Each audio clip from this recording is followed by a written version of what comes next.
And we are live. Welcome to Polyhedra with Sept Imperium plays Curse of Strahd. Well, it was the group formerly known as Sept Imperium, as they have turned into the Mad Hatters. One boy had something, so the other boys had to do it too. This is going to be serious poker play tonight. This is not officially sponsored by ESPN or anything that has to do with anything to do with poker. But yeah, we've got no eyes on Chris. We've got a serious face on Jason, and this is going to be what? Wait, no, we're playing Curse of Strahd. Thank you guys so much for coming back. This is going to be a fun session. Lots of fun shenanigans planned for the DM side of things. But before we even delve into that, I'm actually super excited to announce that we're going to do a PvP between the streams. We hit 100 followers this last week, and it was actually just on Thursday. A couple minutes after the Thursday stream ended, we had our 100th follower, and we are super excited. Thank you guys so much for doing that. We are. I mean, just grateful is the right word. Excited. It's definitely something that's been super fun to have the community watch and you guys interact, and just the comments, the chats, obviously anyone that subscribed. Thank you guys so much for that stuff.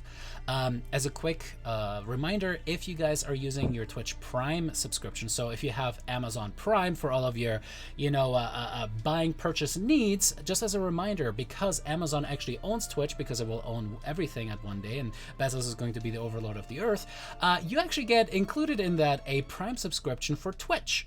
That means that if you link your Amazon account and Twitch account, again, they're owned by the same company, you are able to throw a subscription for free, already included in your Amazon Prime thing that you pay every year, subscription, to whatever channel you guys would like. If you guys are so kind as to throw it our way, super grateful for that. Thank you so much. That goes into better art in the future, more custom stuff. It's going to be really fun.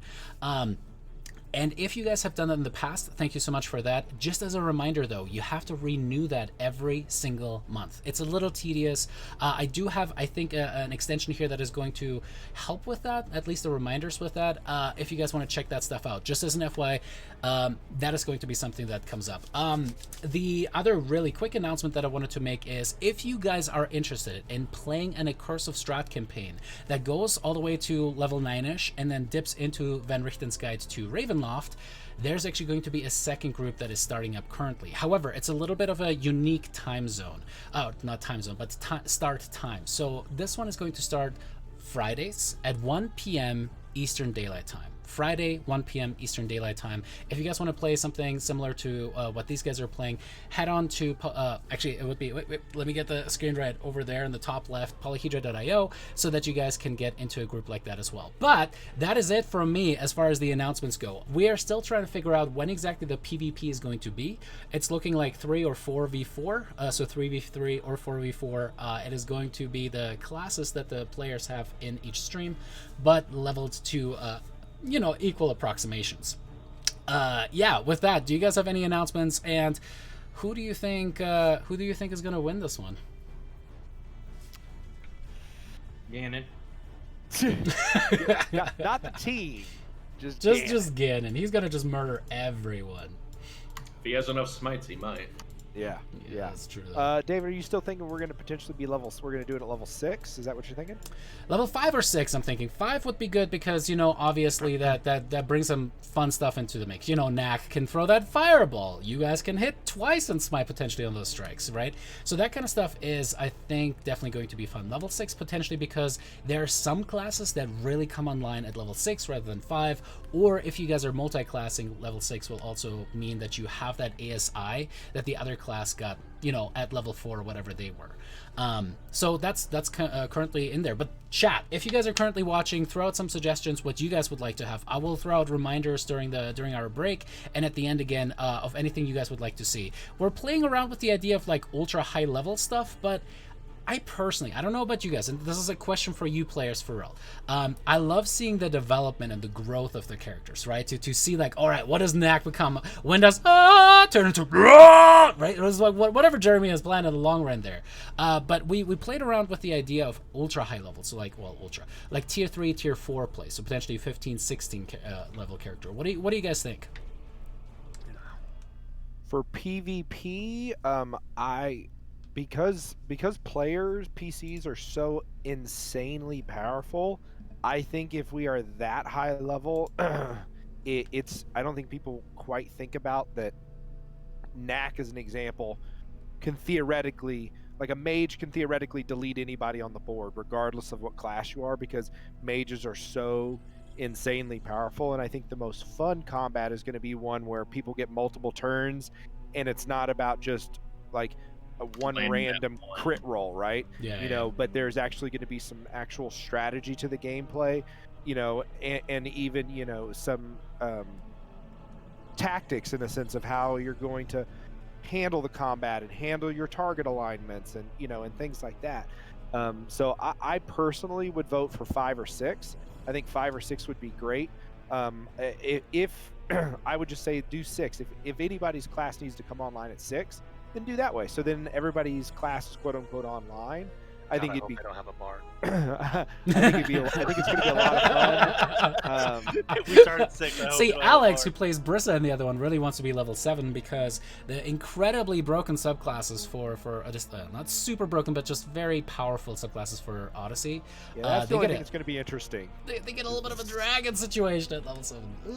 Yeah, the subclasses in Odyssey are definitely on steroids in comparison to like standard subclasses. Wait, is he playing Thylean Siren? Please say no. No, there is someone who plays a Oh, Thylean Siren. Yeah, he can't come. He might be one of the people coming. Thylean Siren. That's the Yeah, only he's thing playing a we'll have Thylean to- Siren Fates Warlock. Yeah.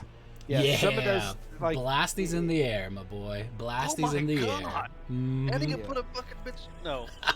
Song of Soothing or whatever that's that called. is one thing that you'll have to look at, David, is Siren's from a Call. balancing perspective, because some of the Odyssey classes are a little ramped up because it is a campaign that's supposed to go to 20, so you're supposed to be, you know, huge. Yeah. But I'm thinking There's even easy ways to you guys balance might all be that. able to do like a round of buffs before you guys start the combat or something like that. So you could cast like, what is that called? A false life on yourself or something to get a little bit of that buff going before you. Because, or like Knack can cast mage armor on himself because he will obviously be the tank of the group. Speaking of the tank of the group, quick announcement from Jason, because guys, Jason is going to become a father.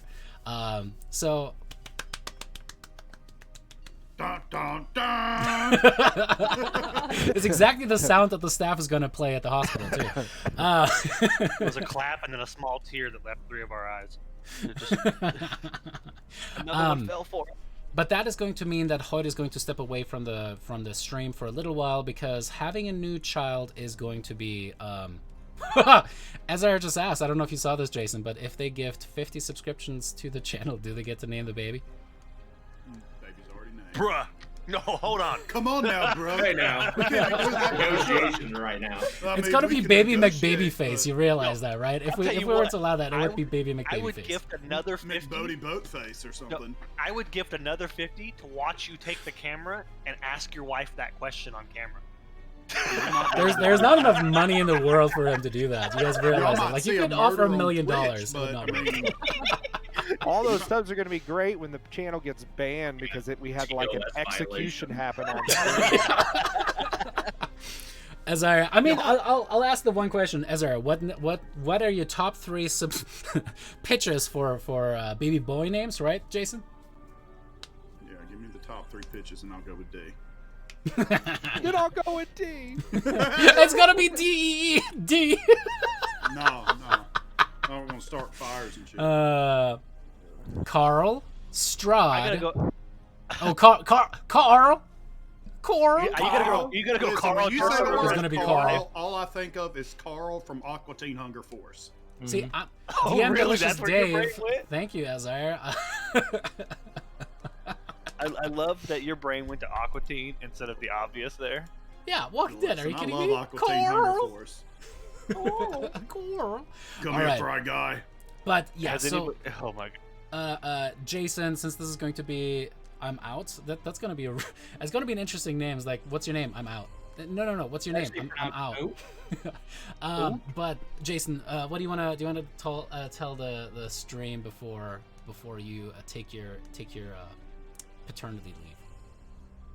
In the famous words of Arnold Schwarzenegger, I'll be back. He will I be. hate you so much. I hate you so I much. was waiting for you. I fucking hate you. Hey, So does that mean all of you guys have I'm gonna do disadvantage on all attacks for the everything in rest my of the power session? to get your character killed. before you come back. Amazon/return gift. have you ever heard of Hoyt's twin brother Doit? Yeah. He'll be there. Troll. I'll Um, be back. but that is it. I think y'all have waited Who's your long daddy? enough. What does he do? Who's your daddy?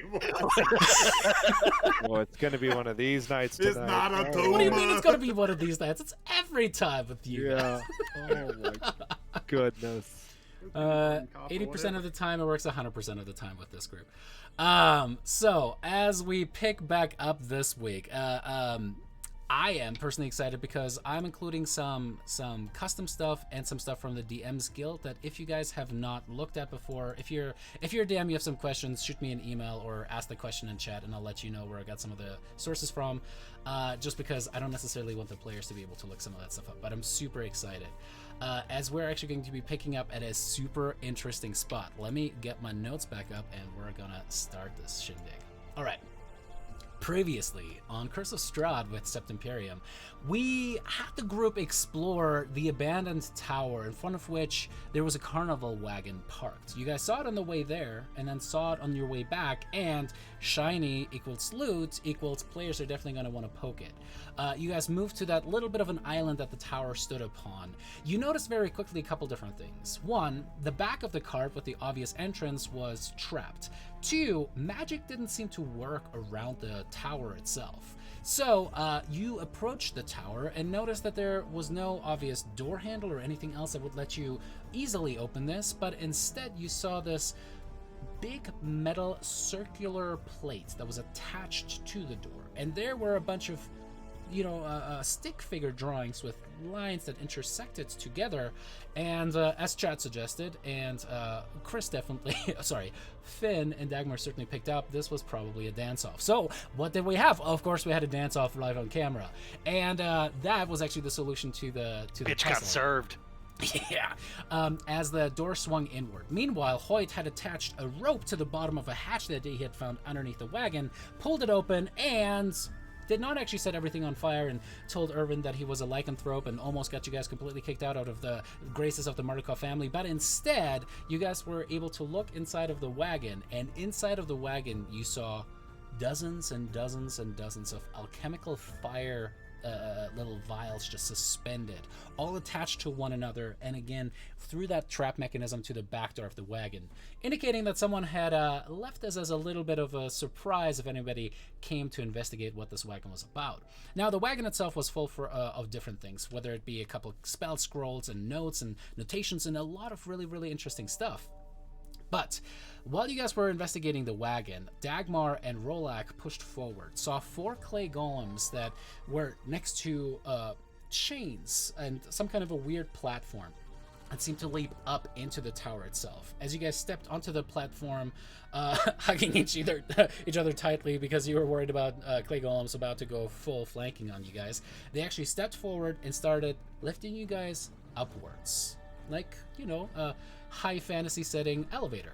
And as you guys made your way further and further up, you saw that this tower itself seemed to be both in incredible disrepair. The side of the tower had kind of like crumbled, but at the same time seemed to have weathered centuries of decay incredibly well. You ultimately came to the top level of the tower, within which you saw a suit of armor, a ledger on a table. You saw a chest that might have some stuff in it, so of course you investigated. You noted that the ledger itself was written in some kind of a cipher / shorthand that you were not able to really piece together quickly. So after a lengthy debate on whether to keep it or take it or copy it, you took it. Meanwhile, Rolak tried to take the armor apart because plate mail is real sexy for any low-level character, and noticed that for some reason nothing he was doing to it seemed to damage it, indicating that it was probably magical. Finally, Rolak also opened the chest, and within it he found a severed head of a human. Well preserved, almost waxy in appearance. Yoink, because, if I can't get a plate armor, I'm gonna get a damn head, damn it! Makes sense. As you guys ultimately heard shouting from down below, you two went back down because meanwhile the other group had met a new individual. long, black, wavy hair with a headband of orange, made out of metal leg that she stood upon. You met a woman by the name of Esmeralda, who apparently had some kind of a connection with Rudolf von Richten, and, most importantly, had traversed into the castle Ravenloft in order to find von Richten and potentially kill Strahd. Now, she was incredibly injured when she arrived at you guys, saying that she had stolen what she called the Tome of Strahd and barely made it out alive, and was greatly pursued by werewolves and packs of wolves now. You guys quickly filtered into the wagon. As she said a magical code word, suddenly 2 magical steeds appeared in front of the wagon, and the chase was on. You guys cut through the Svalich woods, and through very clever uses of different things, were able to shake off the wolves and ultimately make it back to the town of Vallaki. Now, back in Vallaki, you spoke with the proprietor of the Blue Inn, Irvin Markovic, and let's just say it didn't quite go as smooth as y'all had planned. Things were said, lycanthropy was almost mentioned, but Dagmar, despite her resurrection, was, just quick enough on the trigger to hold Hoyt's mouth shut. Irvin, on the flip side, was not too impressed with that, and Hoyt still grumbling to this very day because he did not craft something that Jason and I, RL, had spent some time discussing. Shucks. Now, ingenious Hoyt said, it's fine. Let me go to St. Andrew's Church, hobbled on over there, and was able to get himself a tabard with the symbol of the Morning Lord, which he's going to wear at St. Andrew's Festival, the Festival of Lights, which is going to be done in honor of the Morning Lord and to push back the darkness and sadness that the devil Strahd perpetuates within Vallaki. That is where we're going to pick it up this week. Unless, do you guys have anything else that I forgot to mention that you guys would like to throw in as well? Oh yeah, I forgot on the cliffhanger. Rolak went into the wagon with Esmeralda. Inside of it, he wanted to open the book, the Tome of Strahd, which had interesting clasps with runic, like little arcane glyphs on the side. And we're going to be starting off with a charisma saving throw here, unless you guys have something else to add. Nope, none. That was it. I was literally just about to say that I had asked questions. Rolek had asked Erwin to find out any information he could about the Paladins of the Silver Flames, the manor, and if there had been any recent sightings of the Mad Mage, or if he was still, I believe, by the river. I think that's where they told us he was before. Sorry, Drake can't quite remember. Because we knew we were going to be spending some time in town, just wanting to get if there's been any developments on the Mad Mage situation, get that intel. And we haven't really asked anyone in town about this manor. We learned that it was the Paladins of the Silver Flame, that Not they Silver Flame, are. but yeah. No. Silver Oh, Dragon. I apologize. Silver Dragon. Silver Flame's other. Different setting, Eberron. That's Eberron. Second other campaign. Sorry, my bad. And that there is a dragon out front. There's a stone dragon, wooden dragon. Is it stone or wood? Stone dragon out front. That's where my brain was going to. And that it's haunted, I believe, or cursed, or of course it's cursed. It's this place. But this place. People that have gone in there, people that don't come back. But we know that they hated Strahd. So there could be allies there, as well as one of our cards is telling us to go there. So there was that, and then I had asked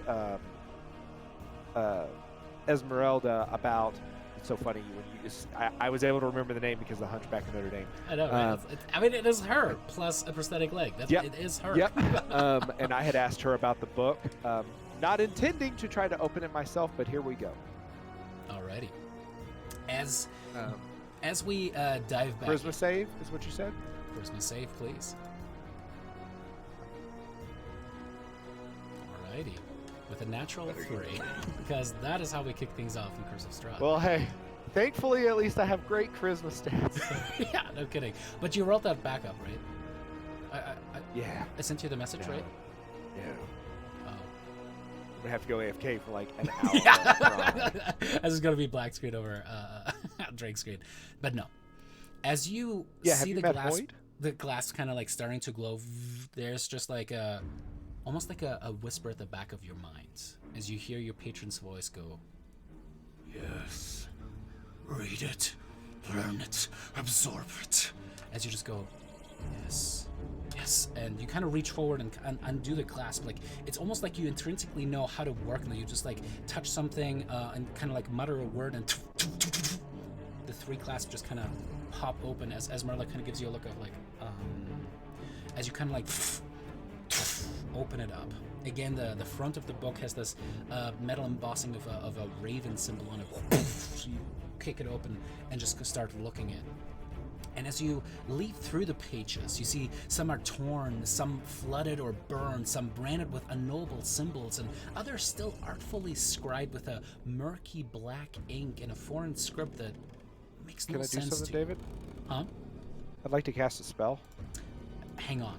Before you do, as you kind of like go through it, you can tell that the tale is long enough, though part of it, you see some of it is just complete, or most of it's just complete gibberish to you.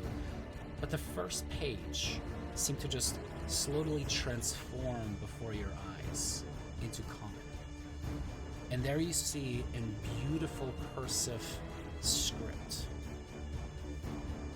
I, Strahd, Lord of Barovia, well aware certain events of my reign have been desperately misunderstood by those who are better at garbling history than recording it, hereby set down an exact record of those events, that the truth may at last be known. And as you're kind of like thinking, I need to cast my spell, I need to understand, you suddenly see, and it's just like in Harry Potter when he gets his hands on the journal of one Tom Riddle. The pages just start automatically fluttering open to a blank pair along the spine, and you see as mist begins to pour from the binding. You start feeling lightheaded, your vision fades, and from the blackness now surrounding you, a hungry fog rolls along the grounds. You shout, "No! No!" And there's nothing. Just pure blackness with mist pushing out from this little table that you set the book upon. Esmeralda is out of view. Nothing else seems to be in reach. It's just you and the book, the fog pouring out. The mist chokes closer. From the growing cloud, you suddenly see a man, clad in a black cloak and a regal red tunic, looks at you with a stern face and piercing eyes. The face seems extremely familiar to you, yet just different. Like, it appears to be Strahd, but the bone structure seems to be broader, the face slightly more round rather than the angular features that you have seen on him before. The eyebrows are bushier, the forehead is slightly larger, and you see a little bit of a widow's peak that has already pushed back. Your eyes... Do I think it's his father? Could very well be. He seems to step forward towards you with the grace of a king. Your eyes meet his cold glare as it bears down on you, and he speaks. As he begins to speak, you just hear, I am the Ancient. I am the land. His visage suddenly disperses into a black and red cloud, before you reforming into a young boy, no older than maybe 12, with a small sword at his side and tears streaming down his cheeks. The mist recedes further, revealing a glorious and well-adorned, sunlit castle courtyard stretching all about you. There's a low buzz of insects and humidity that add weight to the summer air. Hanging high above you are red banners draped over towering ramparts that depict the same raven iconography cast in metal on the front of the book you've just opened. The boy that stood before you moments ago now sits atop a small set of stairs leading to a wooden door. From beyond it, the door, you can hear distant, boisterous laughter. Now, Rolak, from your perspective, you're just kind of standing there. You can feel like the edges of this courtyard are still kind of like having mist pour over the sides and cascading down until they completely just turn into nothing. The boy's just not weeping, it's just the tears are slowly rolling down, and he's not whimpering or whining. He's just silent tears and a determined, borderline angry face too. As you hear the laughter from that door, what would you like to do? I'd like to approach the boy. As your steps ring, almost like with an otherworldly echo,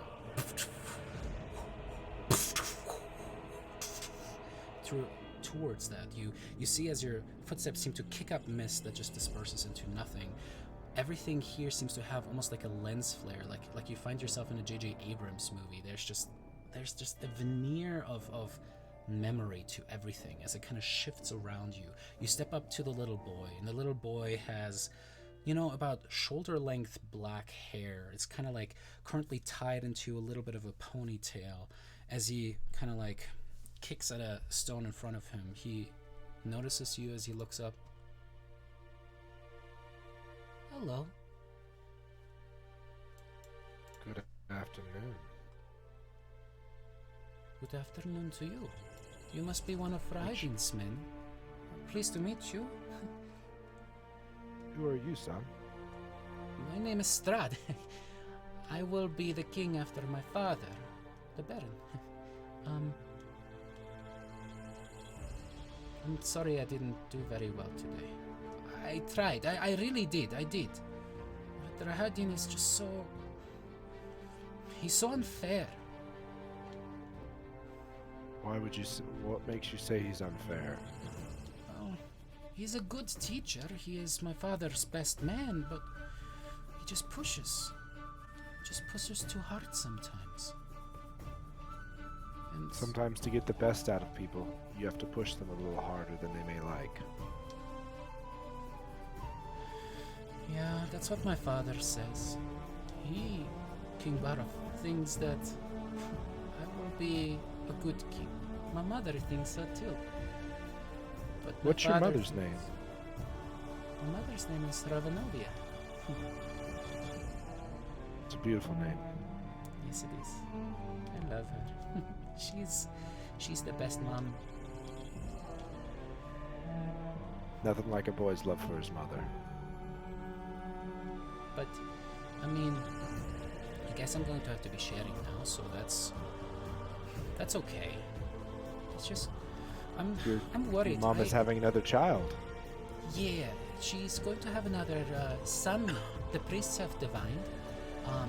They're gonna name him Sergei. I'm a little worried. I don't know how to be a good brother. Are you a brother? I am, and I have a little brother as well. You do have a little brother? Okay, I've been trying to think, how can I make sure that I am a good big brother? So I can be strong and firm, but make sure that he knows that I love him just as much as Mama and Papa love him. How do you do that? Be there when he needs you, but let him find his own path. Okay. What if I don't know my own path? I have a feeling you'll find it. Okay.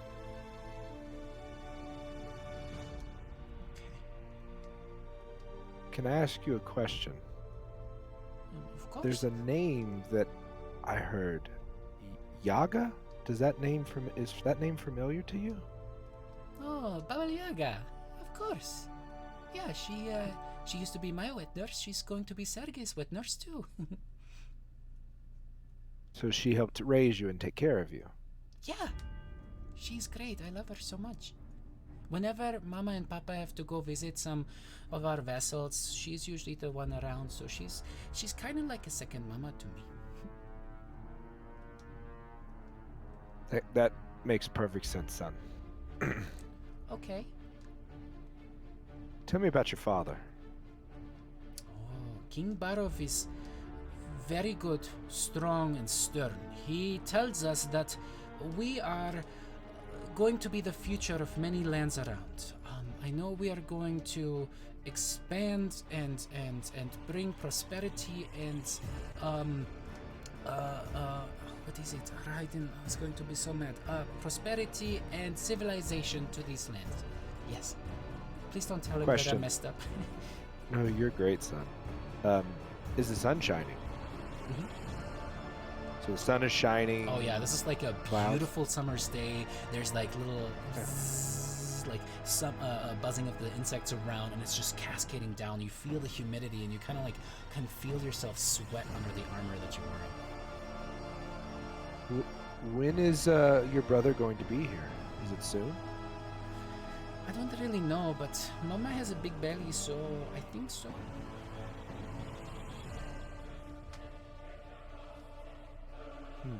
Where can I find your father? And almost on cue, you hear kind of muffled by the door as to your west there. And as you look to your left, you see that there's this reinforced wooden, beautiful mahogany door with black iron castings on it. And again, there's actually another symbol of the raven kind of like stamped onto it as well. So he just points over towards the door. Well, he's speaking with Rahadin right now. He's probably telling him that I didn't do well enough in the training, but it's not my fault. Rahadin is just so big. I can't move as fast as an elf. That's not fair. Little tip. Don't try to mimic someone else's fighting style. Take your own. Use what you have as your advantage. You're small. That's not always a disadvantage. You draw someone in close and they can't use their power.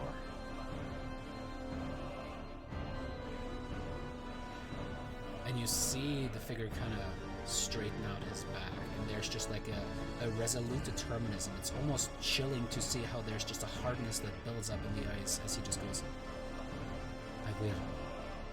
I won't let him beat me again. Never. Thank you. Right. Right, I better go practice. Yeah, if you need father or Raiden, just go through the door there, yeah? Okay, but don't tell him that I talked with you, okay? Thank you, bye! And he kind of like steps up and kind of like salutes you, and then kind of thinks, wait, I don't have to salute to a soldier, and then he kind of gets a little bit flustered and runs off. And you see him actually push through what is like a double iron gate that leads into some kind of a garden out of view. As he pushes through, he seems to just run into a wall of fog, as you have seen one before. And the iron gate that he had kicked open just seems to slowly close in front of your eyes. And you hear the voices of that conversation through the door once more. Alright, I guess I'll go up to the door and can I make out what they're saying through the door? Make me a perception check here. Let me call it out for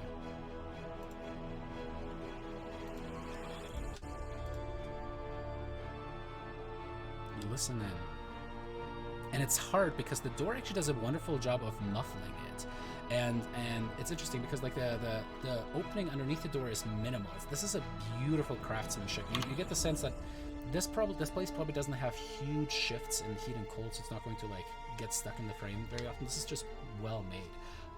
But you are barely, and I mean barely, able to hear what's going on in there. As you kind of start listening in closer and closer, you definitely can make out two voices. One is boisterously drunk, and the other one seems to be much more measured and certainly put together. The first voice. Another son, Rahadin. The gods indeed bless me this day. This is great. I'm great. I'm grateful. This is going to be well. With Sergei born, I will have legacy to carry on the plan. We will conquer the lands to the west and east. We will push on, and we will make sure that the Barov name and that the Zarovich name are going to exist forever. But the thing, Rahadin, is that you need to push the boy more. You're being too easy on him. The other voice. little bit more hoity, measured response. Listen,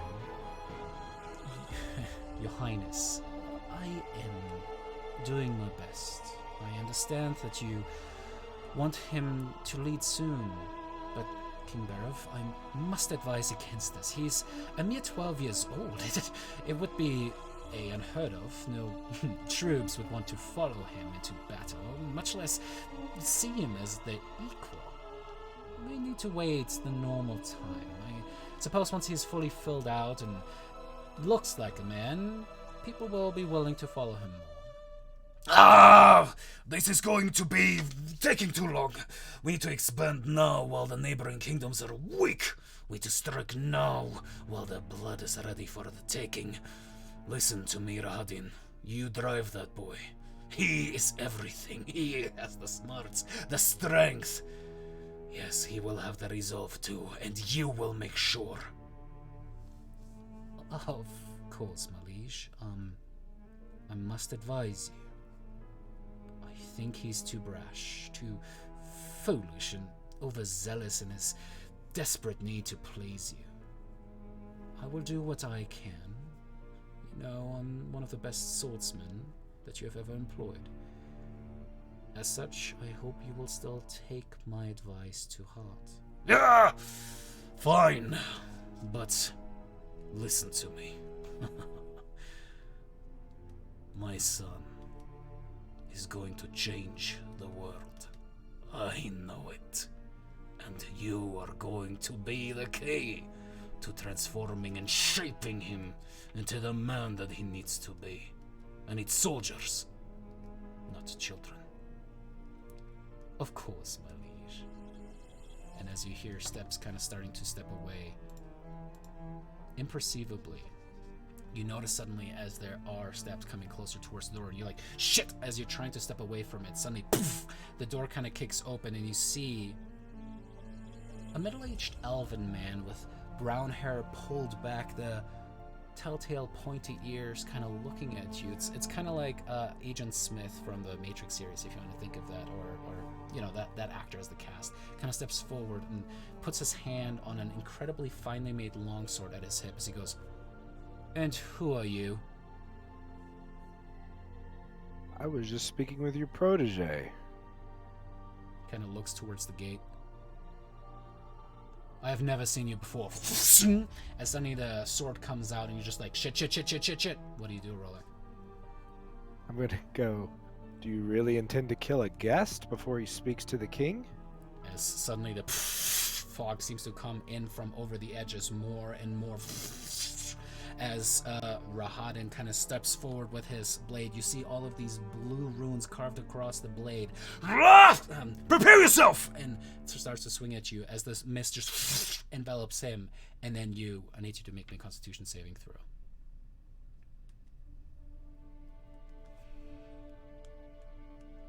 As the mist touches your skin and rolls all across you, you see the silhouette shape of Rahadin still move towards you and then suddenly just whisk away, like just a little bit of a dust devil of dirt or sand. And as you're like, you're trying to breathe in the fog air, having experienced it before, roll like you take a level of exhaustion. God damn it, here we go again. And as that happens, you feel yourself get yanked out of the mist, flying upwards, and you see just a massive blanketed valley before you. You see the point where, according to where you had traveled before, Castle Ravenloft should stand, but it is currently just an overlook, just a butte above the place where you don't see a village Barovia, instead of just fog covering everything.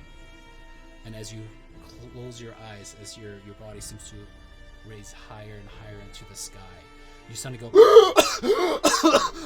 as Esmeralda is just kind of touching the back of your neck and just has a hand on your chest, goes, breathe, easy. You are with me. Breathe in, breathe out. Breathe in. Okay, there we go. Calm down. You're okay. And you're just like, looking around.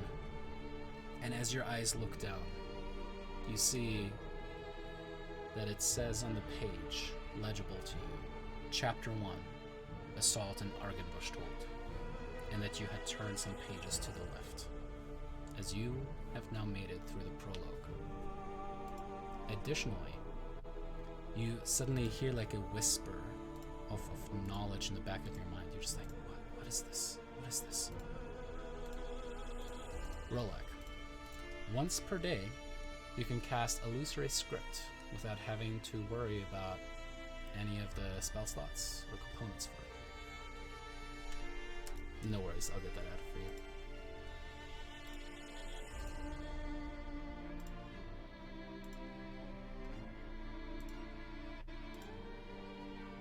As Esmeralda just kind of turns towards you and goes, "So, what happened? Your eyes rolled back in your head and you started to shake. You were flipping through pages and your fingers." You kind of look down and they're just like all paper cut in multiple places and there's just blood running down them. Is the rest of my friends nearby?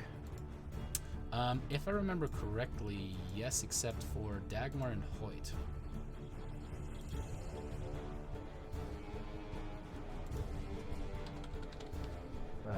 So I'm gonna I'm gonna look over at them. I'm gonna kind of like nod towards Esmeralda, and I'm gonna look towards like I'm assuming we're like sitting in the back of the wagon. They're kind of standing at the base of the wagon. Well, I think you were the only one that approached the wagon by yourself, yeah? Like they're in the inn, certainly like within grabbing distance, but not necessarily that they were there. Yeah, I'd like to go ahead and holler for them. All right, sounds good. As we have Knack, Finn, and Ganon filter into the wagon as well. It's getting a little crowded. Knack is still looking at those 2 spell scrolls. I've just always assumed. What do you tell them that happened?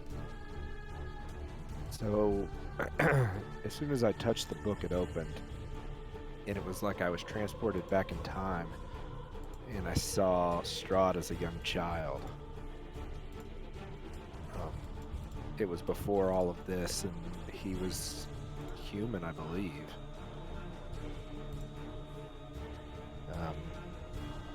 He was telling me that his mother was about to have a second son,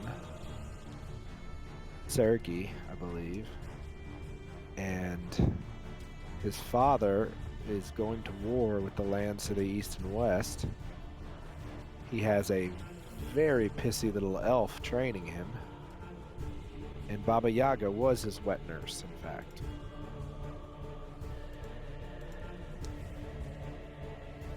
Wait, so Strahd's got a brother? Apparently. I've never heard of his brother before, have you?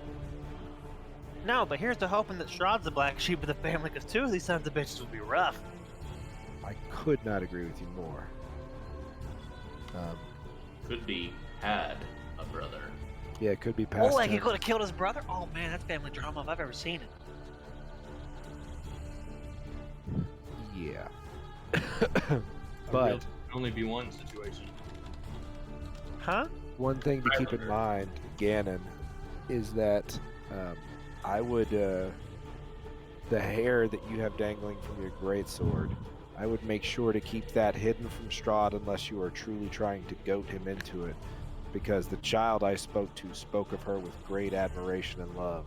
So I have no doubt that that would be a pressure point. Well, if I recall correctly, that was the intended purpose with your... Oh, it is. I just mean, if it comes time to fight, then yes, it could make him overplay his hand and not think correctly. But if we get into a situation like we were before, where we're trying to be diplomatic, I might try to err on the side of discretion. I guess that's fair. I mean, I could take it off for now, but the hair is very brittle. I mean, That's your call, brother. Just wanted to give you a little information. Other than that, the only other thing that was interesting about this whole dream is the castle that I was in was not Ravenloft. It didn't exist yet. There was nothing on that hill. I don't know what castle I was in or where it was, but it was not Castle Ravenloft. And there wasn't exactly like a sign saying you are here. Were there any symbols or anything that you might recognize? The raven symbol were the same, and I'm going to kind of like keep my hand where I am in the book and close it to show them the cover of the book and be like, it was the same symbol that's on the cover of this book.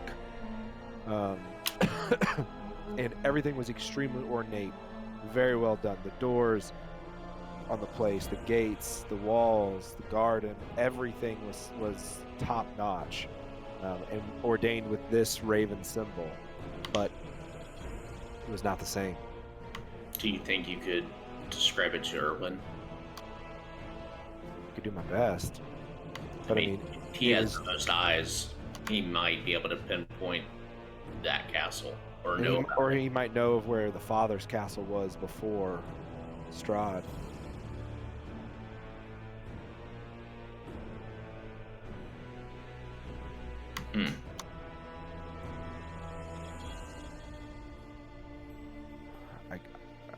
Should I try to read the next chapter? Yeah, how you feeling?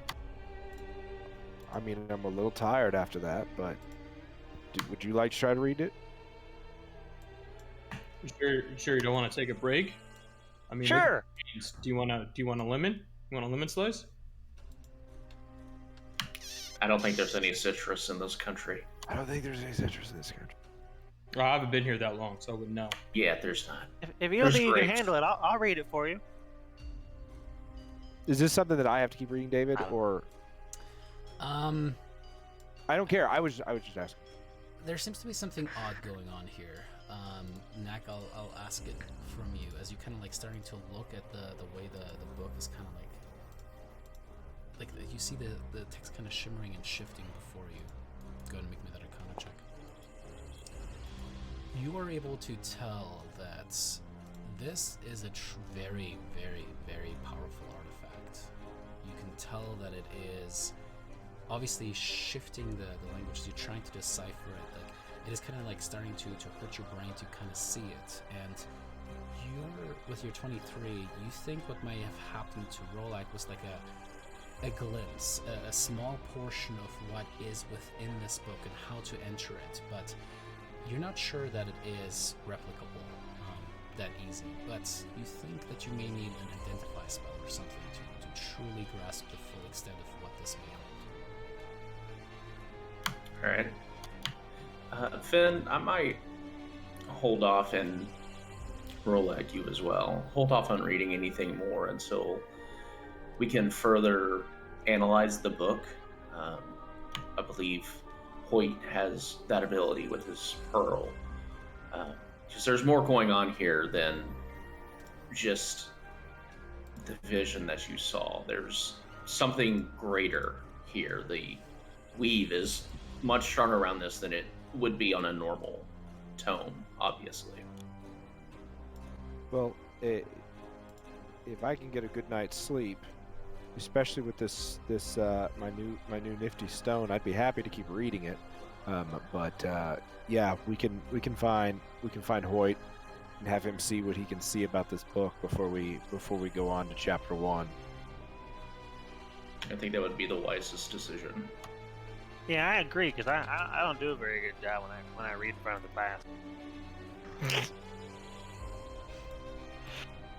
Where is Hoyt? The church. Do we know? You We guys don't straight know up that. don't know Yeah. that. Oh, he didn't tell us that? He I wandered thought off I- after. Did you tell? I thought I had come back to the inn because I had cut eyes at Erwin before I walked upstairs to work on my speech. So I'm in the inn, but I'm not down there where Yeah. they were when he beckoned. So I wouldn't have That's known. not corrected. That is exactly it. Beckoned. I remember it. David loses the point of it. Fire. David gets a level of exhaustion. Yeah. Always. No, that is just being a parent. Right? All right. Yeah, you guys call Hoyt on over. Yeah. Yeah. Finn, will you go grab Hoyt? for ease of it, Dagmar, you're an early riser, you know, and especially with getting pseudo woken in the morning, as the way that your morning went is you heard it kind of like a fiddle, and you're like, what the hell? And as you look to your left, you see what looks like a spectral copy replica of the pipes that you had found, is kind of like the dwarf kind of like starting to practice playing with it. As that is what wakes you up, and you're just like, just looking at the crumbling and kind of like weather-worn ceiling above you. He said fiddle and I freaked out.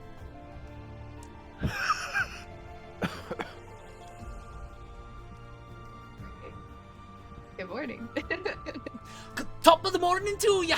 You know, one of those like, oh, totally over the top ones, but she's just like, how did you sleep? You slept quite a while. I really am excited to play these. Can you play them, please? Let's play them. Let's play them together. The little dwarven lady's kind of getting really excited.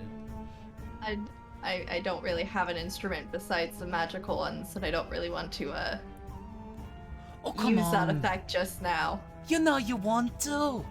I really don't. I think you want to, though. I mean, that is true, but deep down, don't you think it's going to be fun? It's a magical instrument. Didn't you hear what that did? I'm not gonna do that in front of the whole town. Why not? It's going to be a performance to be remembered. They already hate my guts. I don't think I wanna, They hate your guts? But why? Give You're them so more nice reason. and sweet and kind, a little mousy, but it's alright, we can work on that.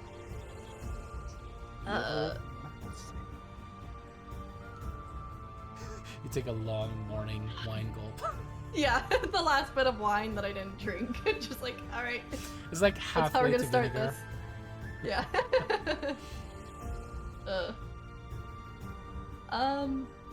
There's a lot of reasons, but it doesn't matter. Just chill. I'm gonna try and get ready. Alright, can I at least help you with your clothing choices? We got to have different things, right? It's not just that. I mean, I bet there when was Dagmar opens up with... they had an undead thing inside of that. Come on. We gotta find you something a little bit more fetch for this party. Dagmar like opens up like this wardrobe that like the one door like kind of slips off the hinge, so she has to like carefully like thumps down. Oh, I gotta work on that too. Where's that huntsman when you need them? And there's like a lot of clothing that has obviously been mended, and there's one dress that looks like the sleeves and the trimming of the dress are lace, but upon closer inspection it's actually just where the mending spell could not do any more and just attempted to fabricate as much as it could. It's like in Photoshop when you try to like get like a blemish or something out and really just like a weird. Yeah. Exactly. And it's like it took a stain somewhere and instead it like made the whole dress that kind of interesting color. So it might have been white, but now it's like a very mulled pink from Wait. a wine stain. Are you saying it could potentially be two different colors and we're gonna have to have a whole discussion about what color it actually is? Yes. No. I hate those things where it's like, what color is this dress? It was gold. I don't care what anybody said. It was blue. Anyways. Here we go. I guess I'll pull this out, but well, I only have these shoes, so Since you're coming to a little bit of coin, maybe there's some people, some clothiers or something like that in this town that might be able to get you something. they don't really sell to me. What? So That is a bunch of shite. it's good. It's good. It's not good. Hey, somebody threw this out, and I was able to make use of it, so we're good. Well, It's all good. when you say throw it out, you mean that was on a corpse and you got off of the corpse and now you're weighing No, something? oh God, no. No, that would be completely disrespectful. No. They just Okay. threw the dress out. Okay, I just want to make sure, but No, I'm not like that. you put I on the don't take dress. clothes from dead bodies. Wait, I gotta do the journey. Wait, it's actually just a stash. I don't have one, but yeah, That one- it's like an arrow. Did you guys ever notice that? It's just an arrow that goes up towards his face. It's like an upvote on Imager. All right, You get dressed, and the dwarf certainly has more things, colorful things, to say about the people who live in the town and the fact that they're mistreating you so, and that Team Blow, yes, that is going to be something that they need to rectify. As you find yourself kind of going towards the wagon as well, you see Hoyt kind of like currently still riding on a parchment as Knack kind of like is trying to lead him towards Esmeralda's wagon outside of the inn. Good morning. Good morrow. I'm just riding. Like, That's I'm so Dorvish for, focused on I'm riding. alright, how are you? Oh, thank you. I'm good, Hoyt. Thank you. I just nod my head and keep riding. I've offered everyone else. Would you like a prestidigitation cleansing? Yeah, I guess. Oh, gonna do to thank both. every Wait. single god that you believe in, because I wasn't going to say anything, but I can smell what you smell and is not good. Glare down at the ground, just. She glares into nothing. You guys are like, what?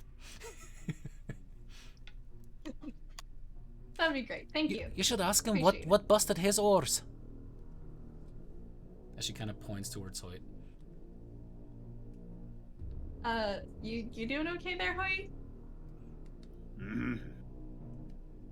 Okay. Knack doesn't want to please. Go leave it be. And I guess I'll go up. Enjoy the group. Alrighty, as you guys clamber into the wagon, it is now entirely too crowded in here. As Esmeralda kind of goes like, I will be outside, making sure that nobody else is going to interrupt, but if anyone touches anything, I'm going to set this entire thing off myself. Fair. Okay, glad we're understood. She stands outside and kind of like is looking around, keeping the lookout and everything. Every once in a while, kind of glancing over his shoulder to kind of like still listen in on you guys. What do you describe to Hoyt? As Hoyt, you see this massive tome with, again, a symbol of a raven kind of like embossed in the front. Okay, wait. So here's the deal. This book had. All I did was read the prologue, and I could see into the past. I saw baby Strahd. I talked to him, interacted with him, found out Baba Yaga was the wet nurse, found out Daddy was the conqueror that wanted to conquer the lands east and west. Strahd has a younger brother, Sergei. Maybe still alive, maybe dead, don't know. Might be Italian. Yeah, he was about to be born when I was talking to Strahd. Strahd was 12 at the time. He also had an elf swordsman that was training him.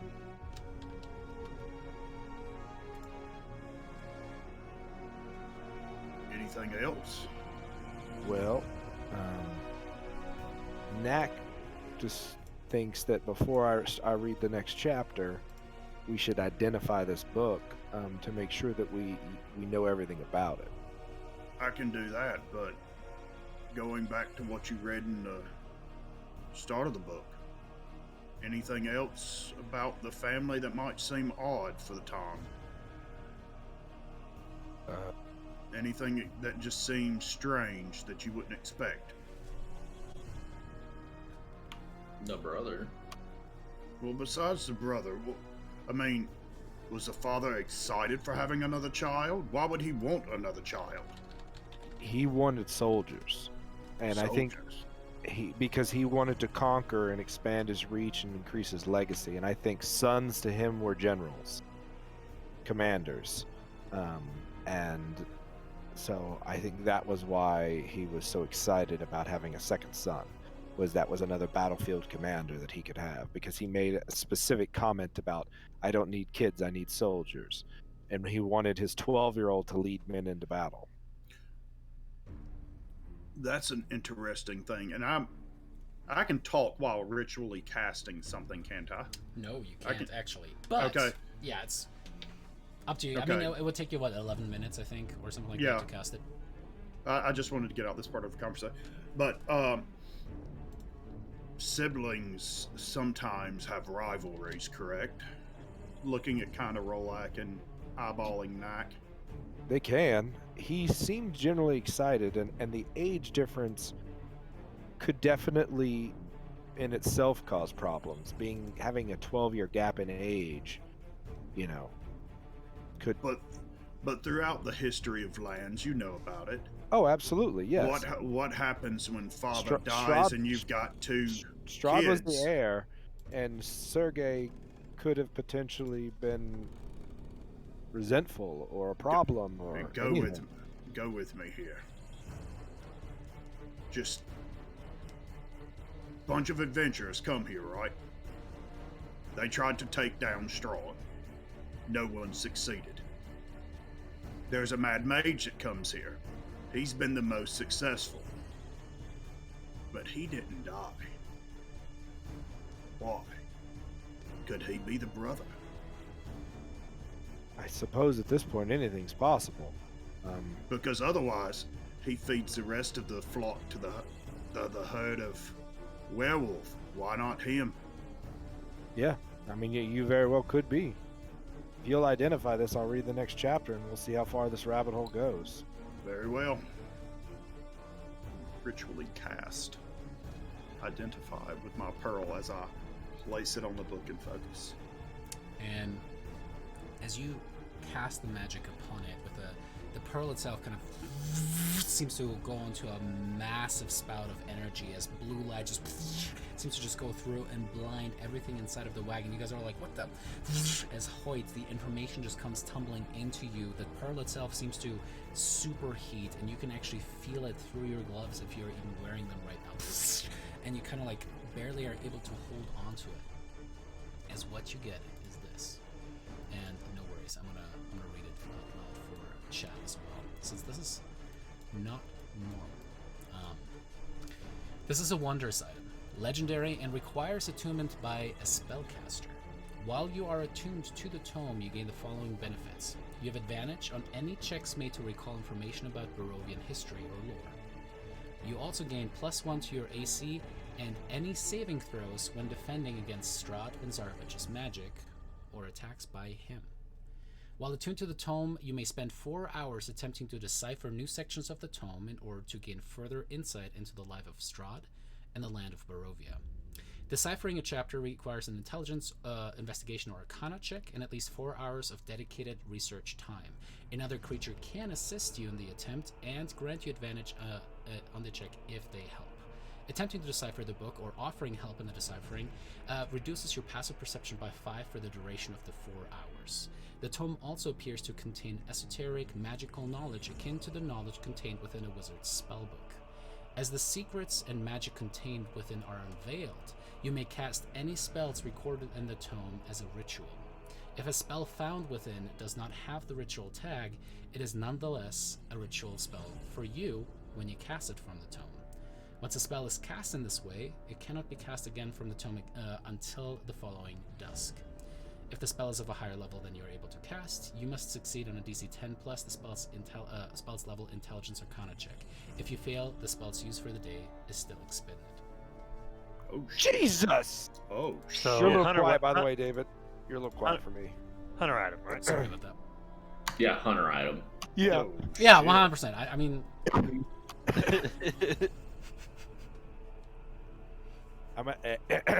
So did I'm assuming that Hoyt just like went like full on like trance and just said all that shit? up to Hoyt, yeah. I'll wipe a little bit of drool off my face. IRL. I just, as soon as I'm done with the identify, I drop the pearl. It's too damn hot for me to touch. I'm gonna like block it with my foot so it doesn't roll. Yeah, you kind of put your foot on there and you see the tiniest hairline crack on the side of it. To the point where it's still usable, but you can tell like the power contained within this tome is phenomenal from an arcane standpoint. And even if Hoyt didn't say anything, Knack would understand. That shit is cray. I hand the book back over. With great power comes great responsibility.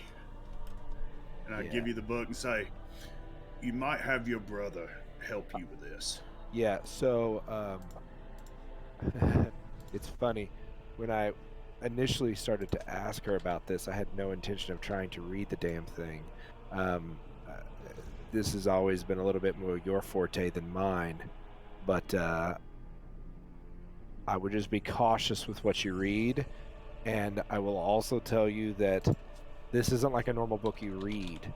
It's interactive, and there are consequences to the decisions you make while you read it. And I'm gonna hand it to Knack. No big deal though. Or anything. Yeah. You know me, cautious Knack. See, I vote you just flip to the end and we find out what the ending is. We just get to the point. I think context is better to understand the situation as a whole. So I think I'll start at the beginning. Finn, have you ever read a book in your entire existence? Bitch, can you spell book? B-O-O-K. Oh my god, he's gonna literally spell. Can you spell rabbit? Rabbit. What's a rabbit? He is. He's literally been writing on that paper lately. Anyway. Well, do we want to try to read chapter 1? I can try to assist you, since I've already read some of it. I'll be honest. It's gonna be crazy to see how interactive this thing gets. Did you, just from my identified, did you gain anything from reading the first chapter? Oh, yeah. Oh, from the prologue? Oh, I did. Now, like, all of a sudden, I know how to... I don't even know what spell I got again. What did I get, David? You got illusory script. I don't even know what the hell that is. Essentially, it's kind of fancy because you can write something that only you can read or certain conditions. Otherwise, it is gobbledygook for everyone else trying to read it. Oh, because I'm assuming that when I read it, the cipher just started to make sense to me. Now, I've learned the ability to write in ciphered code that I can make that you guys can understand and no one else will be able to understand. But there's something else about this tome. It's going to take a while to read. Oh, I don't think you can read all of it. It might be something we save for the evening time, because we don't know how long we have until we've got to be. Yeah, the festival. How long till the festival starts? This evening. So you guys have some hours left to spare if you guys want to. It is almost 8 a.m. in the morning. We can't work in the forge. We don't have any... Does anybody have anything they need to do in town? I mean, I'll be honest. Like, this town doesn't look like it's... I mean, we could go and talk to the Baron, if y'all want. I need to pick up a few ingredients. Okay, then let's save reading the book. You need to get some ingredients. We can stop by the Baron and tell him what's happened.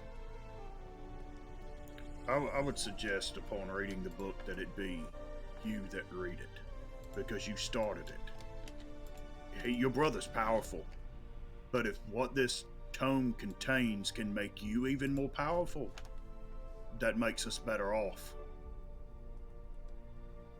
Yeah, but I want the power. Yeah.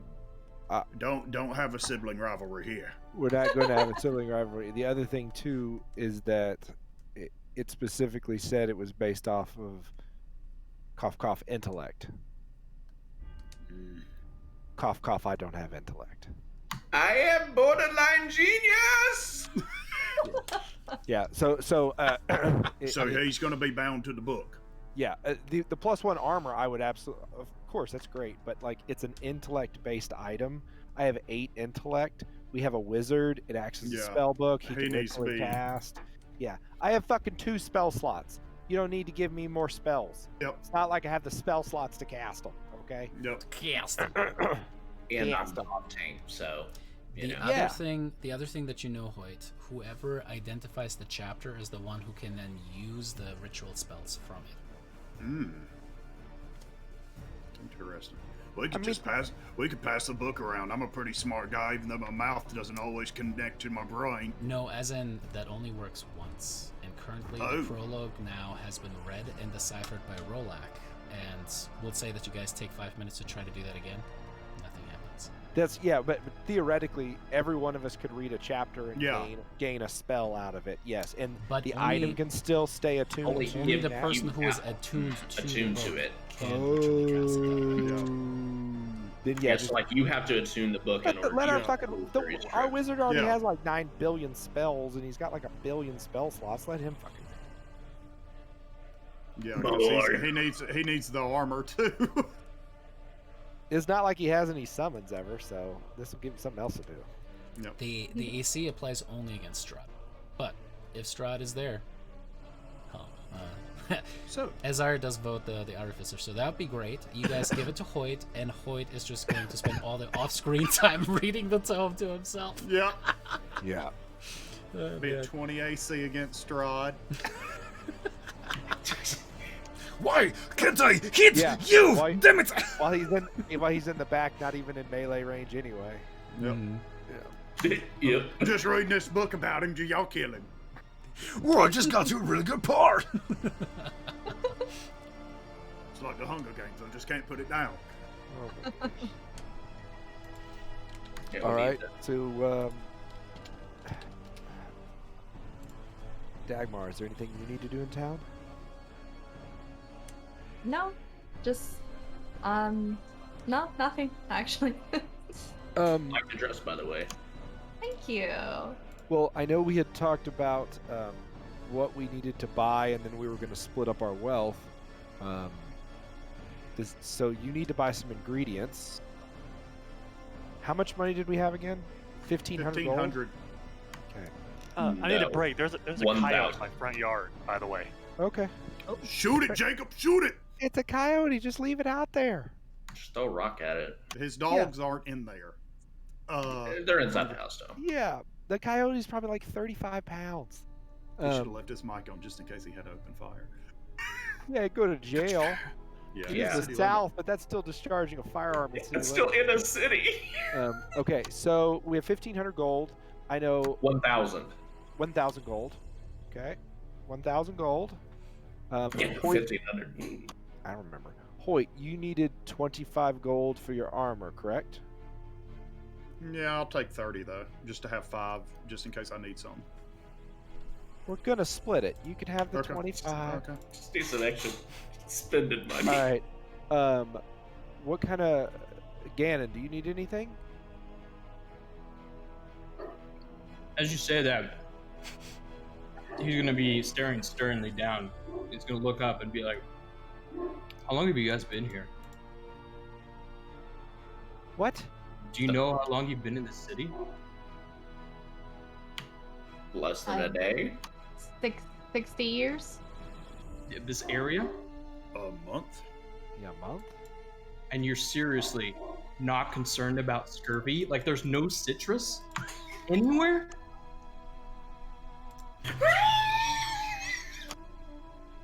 I wasn't until now. And vitamin D All right, deficiencies. gentlemen, I'm going to step out of this cart before my intellect drops anymore. Okay, so other than your citrus needs, Ganon. Jesus, how long have you been holding that one in? 2 minutes. Well, is there anything else you need, sir? It's called the long game, and I'm in it. Clearly. Do you need to purchase anything, wise ass? Not today. Knack, how much do you need for your? Do you think supplies are going to run you? It'll likely be 24-ish, but I need to see if anyone even sells a brass brazier. DM question: how much would a brass brazier probably cost? Brash brazier. It would be about brash brazier. Let me look that up. 50 GP. Okay, so you need 50 gold. Do you think? 74. You gotta make sure shit ain't inflated. 50 plus the ingredients. Oh, okay. I need ingredients and a brass brazier. So you need 75 gold. Yeah. Okay. And you're sure you don't need anything, Dagmar? No materials or anything like that. You're good. We can't hear you. Yeah. my mic. Turns out it's good if I'm not muted. Or any equipment? I guess just some more arrows, and I just need to talk to the priest about acquiring more holy water. But Yeah, no. yeah, we'll definitely do that. I'm trying to look at my spells. I don't think any of the spells I have consumes the item, like a miniature cloak for resistance, 2 lodestones for mending, a drop of blood. Got But do that. any of them require a reagent that you, even if it's not like something that's going to be destroyed, maybe that you don't have yet that we need to purchase? The only question I have, and thankfully I haven't cast a spell yet, is that Sanctuary requires a small silver mirror. Okay. So we need to find a silver mirror. That's it. I'm good otherwise. Okay. Yes, Knack. Maybe some extra equipment for Jeff. Oh yeah, that would also be really good. Before that, do you need some equipment? Dagmar, are you missing anything? Dagmar? Nope. Why don't we go to the general goods store? Let's just go to the general goods store. Do you want your javelins back, by the way? I've been carrying them this whole time. We'll sell them to the general goods store if you don't want them. Yeah, they're kind of heavy. Yeah. Got little noodle arms. Let's just go over to the general goods store so we can sell and get some stuff for his creatures. Oh, real quick, wanted to peek my head back in since I did step out of the cart after Ganon said what he did. Going back about the wet nurse, what are we going to do about her head? I don't think it would be safe for these people to have it staked outside. No, it's not. I have a plan for that. All right, then I'm going to take it out of my bag and I'm going to hand it to you. Okay, I'll put it in my backpack. All right, there you go. You take the head. All right. So let's go. We're going to head to the general store. Knack, do you know where the general store is? Dagmar would know where the... Dagmar, do you know? Yeah, I do. All I right. don't stop by there often, but I can take you. Let's go on in. I want to stay behind and speak with Erwin. Alrighty. Go ahead. Before I did, I wanted to tell Knack in his ear, this is roughly her size. Pick up a nice dress for Dagmar. Aww. This one's just fine. No. Aw. As a son of an armorer, I think I could figure out somebody's size. So. Oh, that's fair. It definitely has like 17 different pockets already drawn into it and stuff like that. Lots of roguey pockets. It's lots of roguey pockets. Cargo dress. Question for you guys. We can certainly RP the stuff out with a general store clerk if you guys would like to. Mechanically, what I can let you guys know, what you will find there, nothing over 100 GP's worth. Silver has an upcharge to it, as you guys were told before, just as an FYI. Yeah. So the mirror is going to cost you 150 GP. But yeah, do you guys want to roleplay that out, or do you guys want to skip over? I think we can just mechanically do it real quick for the sake of time, if that's the easiest. Okay, so I remember the last time we were in a shop and we were RPing and storekeepers with this group is typically not a good suit. So you need a silvered mirror, correct? Yep. Okay, so we'll buy that. 150. So that's 150. Can we sell 5 javelins to him? Half. Or actually, let me double check. Yeah, half of what you would buy it for. No idea what we'd buy it for. Yeah, they're +3 javelins, remember? Yeah. With lightning damage. Okay, javelin is worth 5 silver. 5 silver, so you can get 2 silver and 5 copper back for it. If you're but we're selling 5 of them, so that's 25. So we're getting 12.5. Okay. So you get 2.5. Quick maths. Yeah, 2.5 gold. Yeah. So that's what it would be worth in usually buying them. So you get 2.5. So you get. Why can't that math right now? 125. Yeah, we get 125. 125. Okay, so I'm gonna give him a. I'm just gonna go ahead and give him 149 gold and the javelins. Okay. So there's 149 gold. All right, Dagmar, do you need some new armor? No, this one's perfectly fine. Like There's slap the mending holes. spell on it real quick. As the fabric is having a hard time trying to stay together. Okay. Okay. Make me an insight Knack. check, Rolak. Okay. Sorry, I was on D&D Beyond looking at junk. Insight. You get the sense that Dagmar is much too proud to ever ask for better armor. What kind of armor is Dagmar wearing? Can I tell? Dagmar. Holy. No. It's leather. It's just simple leather. But wait, you're a cleric, right? / rogue. Yeah, I don't care about that part. You're a cleric though, right? So you can wear. What kind of armor can you wear? It should say under your proficiencies, Clancy, if you go to the bottom left on your character sheet. Light armor. So shit. All right, sir. What's the nicest light styled armor that you have? Okay, let me roll on my ridiculousness chart. Hang on.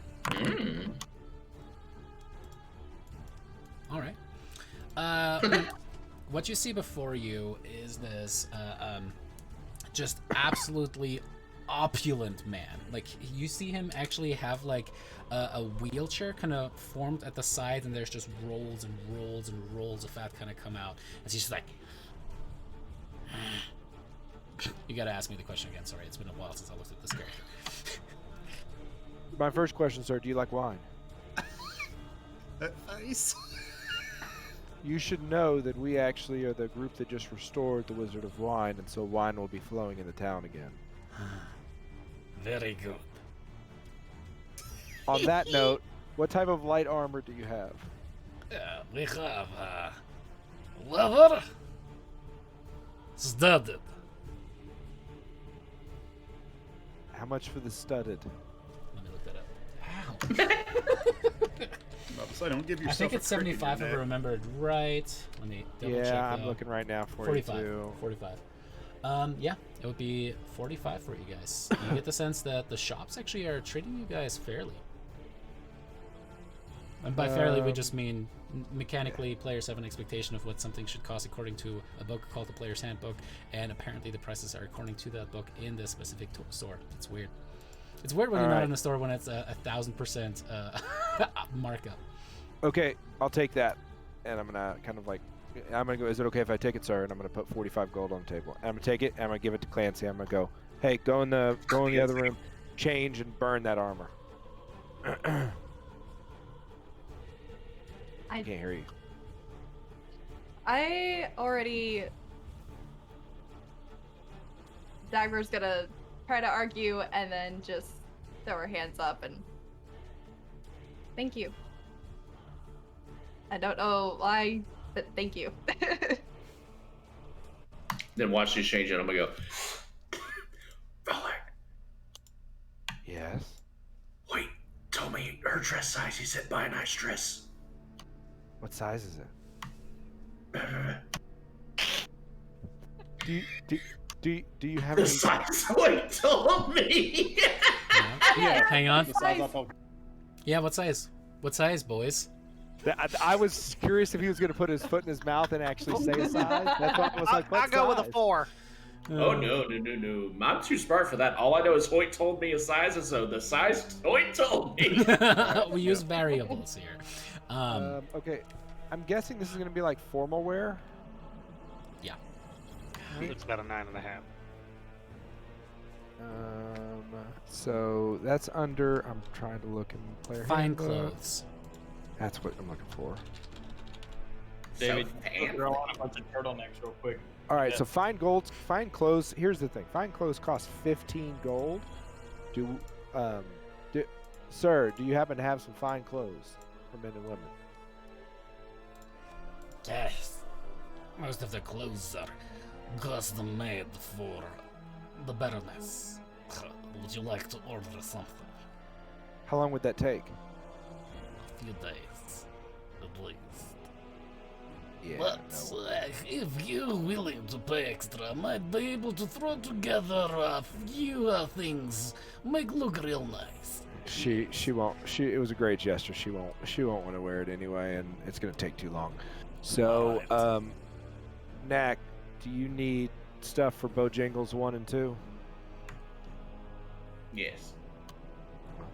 Can you speak, boy?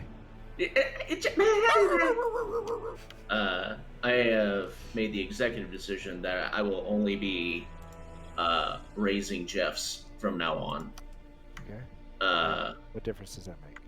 Well, Wiener It's a lot Schnitzels. nicer to be disguised as actual humanoids.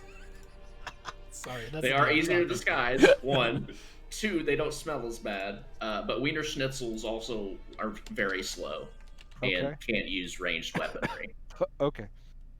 Sure. and So you can't want wear some armor. bows? Damn wieners. Bows, arrows, and if we can squeeze in a pair or two of some like cheap leather. Okay. Skin tight. Let's see. Short To the bows. bone type. With flaps. 2 short bows. Are those short bows 25 gold, sir? Say that one more time, sorry. Are those 2 short bows you have there 25 gold? Let me check my ledger. That's This what they are really there, hurts yeah, my neck, but over time it's stuck and I can't do anything about it. Why did I choose this? That's what it is in the player handbook. Okay. Yes, both together 50 gold. All right, we'll take 2 of those, and so that's 2 bundles of arrows. and then let's see, arrows. I think you can get 20 for like a silver, if I remember it right. 50 silver, 5 silver, 5 silver, 50 5 silver. Yeah, 5 silver. So I'll give 1 more gold for the arrows. No, whoop, Then whoop, whoop, whoop. 1 gold piece for a full set. Sorry. it is. Yeah, it's only Electrum. Actually, we only take Bitcoin. It's new on market. You have not heard of it yet. It says 0.05 GP. Isn't that 5 silver? Strahd For coin. 20? It's Strahd coin, exactly. Why does it say 1 GP 25 right gold here? is 50. Why can't I math? I'm not good at mathing. This is bad. I'm just look. I'm in the managed equipment, and it says What's half a 0.05 GP. Is that 5 gold? 5 Is that copper? I don't know. 0.05 GP or weight? It says cost is 0.0. It's 5 5 copper GP. piece. Yeah, so times 20 should be, 1 gold piece. Yes. Well, okay, you're right. You're right. I'm dumb. So I'll give you No, 2 it's- gold. it's all 2 good. gold. 2 gold. You're right. 2 gold. I mean, All right, and I'm gonna hand the 2 short bows and the 40 arrows to him. All right, and then you wanted what? Armor? We can forego the armor. I don't think leather armor is expensive. Are How you much is leather proficient? armor? Are you proficient in light armor now? Oh, is that for the boys? Yeah, Okay. for Jeff. Yeah. Leather armor is the normal cost. It's I 10 think gold. 10. So it's 10 gold. Yeah. Yeah. It's 10 gold. Do you want it? Yeah, I mean, I like to treat my minions well. Okay. Oh, I was gonna offer my old set, but never mind. I'll tell you what, because Knack, I know what you're going for. You're asking about maybe, let's say, a mantle and some nice leather gloves and a hood to kind of keep the rain out. Make that 12 gold each, so 24 total, and they'll be somewhat disguisable unless somebody looks a little Okay. too close. 24 gold. Perfect. Does anyone have anything? Finn, do you have anything you need to purchase? Yeah, I was recently told about some item called a shotgun. If I could get one of those, that'd be great. It's really good also, it's really good at coyote hunting. I hear that stuff is crazy these days. Dude, as I long as you're can't not using believe what I just birdshot. cannot believe what I just witnessed. What happened? Also need a brass brazier. 50 GP. And then Okay. 50 GP. 10 GP worth of charcoal, incense, and herbs. I don't know what mixture for that which is. spell is that? Is that the 10 GP? Find familiar. Yeah, it's 10 GP each. So just mark down find familiar charges and then tick them up so it's 10 GP per. Yeah, well, you get 2 charges. Would there be any supplies we needed? Hold on. So you need 60 gold, another 60 gold? No, this is what we've been talking about earlier. That I needed 75. Yes.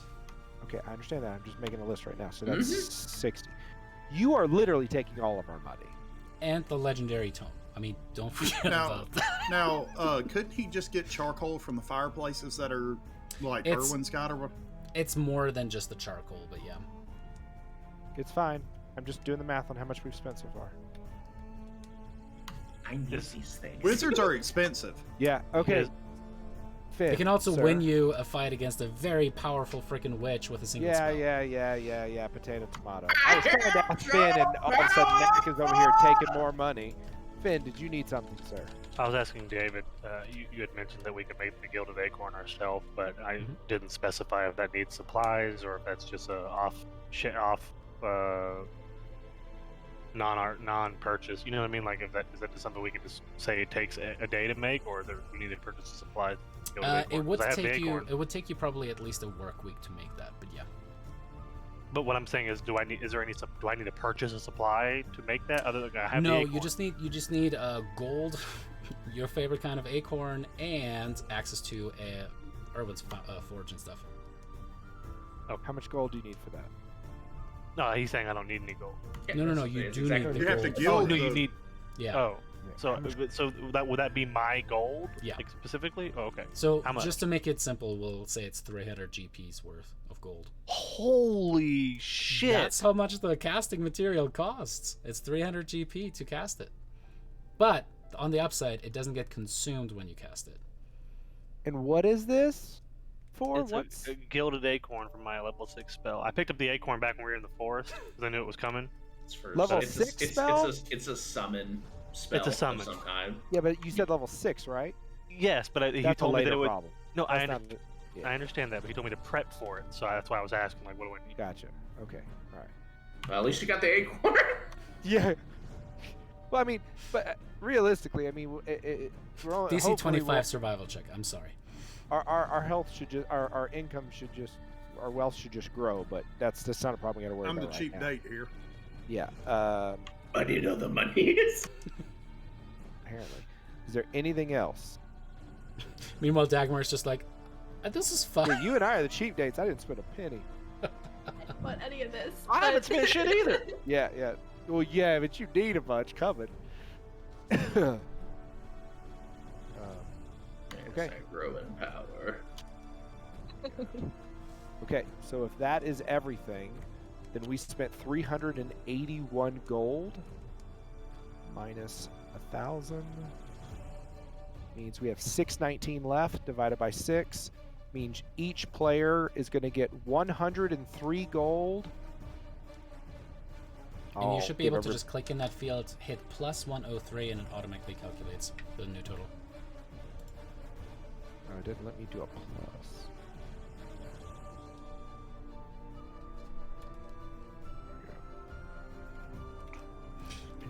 Thank you very much for coming to Yerma's new and improved All Things Are Us store.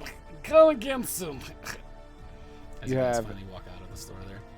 That man has 10, a neck 10, brace. everyone got 10 silver. Is there a reason that I should have 2,500 copper on me, or is that a typo?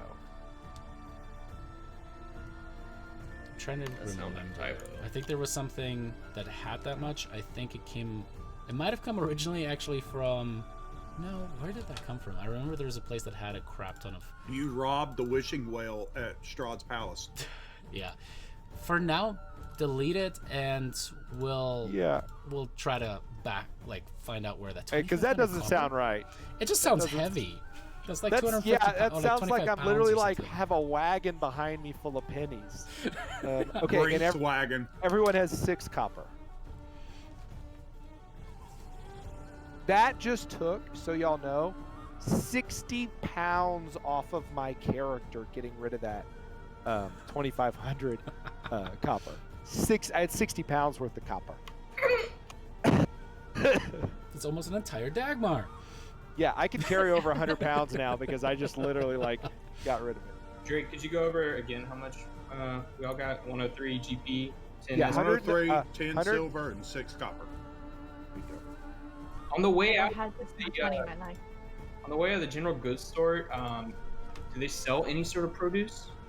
Oh yeah, it looks sickly and like it doesn't grow well, and it's more yellow than it's green. Is there any fruit like whatsoever? Yeah, Okay, not all bad. predominantly grapes though. It's a lot of grapes. It's wine. Wine. They sell wine. That's it. That's just wine. Well, do we want to go try to talk to the Baron before tonight, or do we want to just rest up for the festivities this evening? Okay, let's just rest up. Alrighty. As you guys Reading another rest up from chapter? that very, very, very exhausting shopping session, we'll actually take a quick 5-minute break so everybody can run to the bathroom, and we'll see you guys here very shortly. I think for the sake of you getting to do your part and,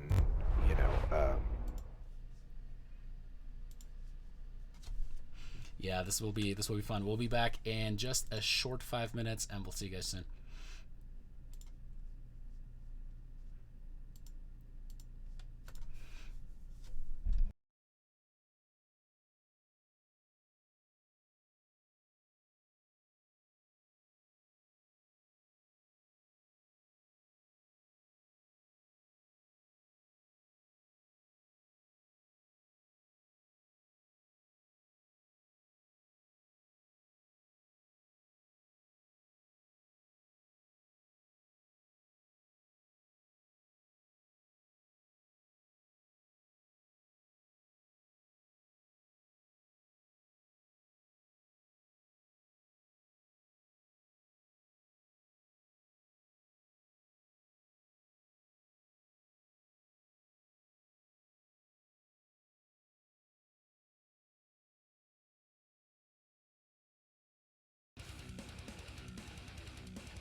Promise and just went. Pew.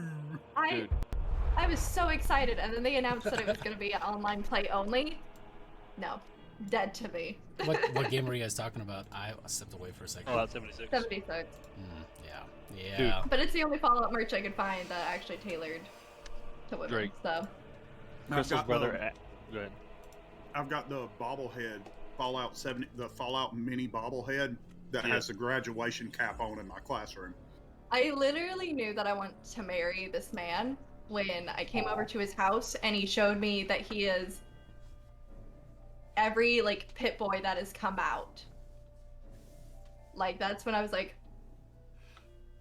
I do. Cute nerds, dude, are cute.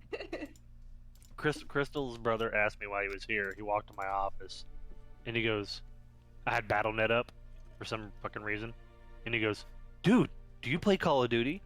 I didn't even get a chance to say no. He was like, "We have to play together." But real quick, question: do you get mad if the people you're playing with suck? And I went, "Depends what game I'm playing." He goes, "Call of Duty." I said, "Wouldn't give a shit." He goes, "Oh, but like other games?" I'm like, "This is not a comp. Just don't play video games." Tarkov, Don't play yes. Tarkov. League of Legends, yes. Dota 2, yes. I'll play with my friends, but not strangers. World of Warcraft ruined that for me. Yeah. I love Hello Kitty online. My fiance played WoW. When she told me that, I was like, well, this could work. Alrighty. Well, let's dive back in, as fun as that that stuff is. My wife was happy when I kicked that man. crack. Alrighty. As as we go back and you guys take maybe the next 30 minutes or so to clean up, you have the new armor on Dagmar, and it certainly is a little bit loose in different sections. It was definitely built for maybe a little bit more buff human woman or a very skinny human man, and you in your very much more delicate featured elven frame are kind of like, all right, this is gonna have to work, and you're like, I'm gonna tailor this. But yeah, you even get like a good from the huntsman. It's like, we can work with this. His first step. You weren't in here while I was changing, were you? You only have so much fun in on life. No.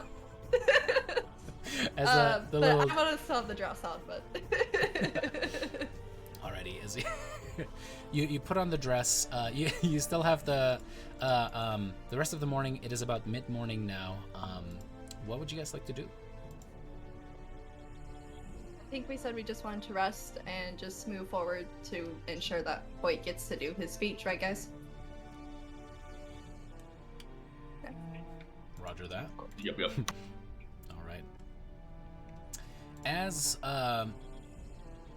festivities start to kind of pick up. There are quite a few people that are going through the Blue Water Inn, having some drinks with Erwin, as he kind of tells them about the good fortune that the heroes were actually able to make the wine come back. And in fact, later in the morning, a little bit like mid-afternoon, there's actually a shipment that comes in with a very familiar face.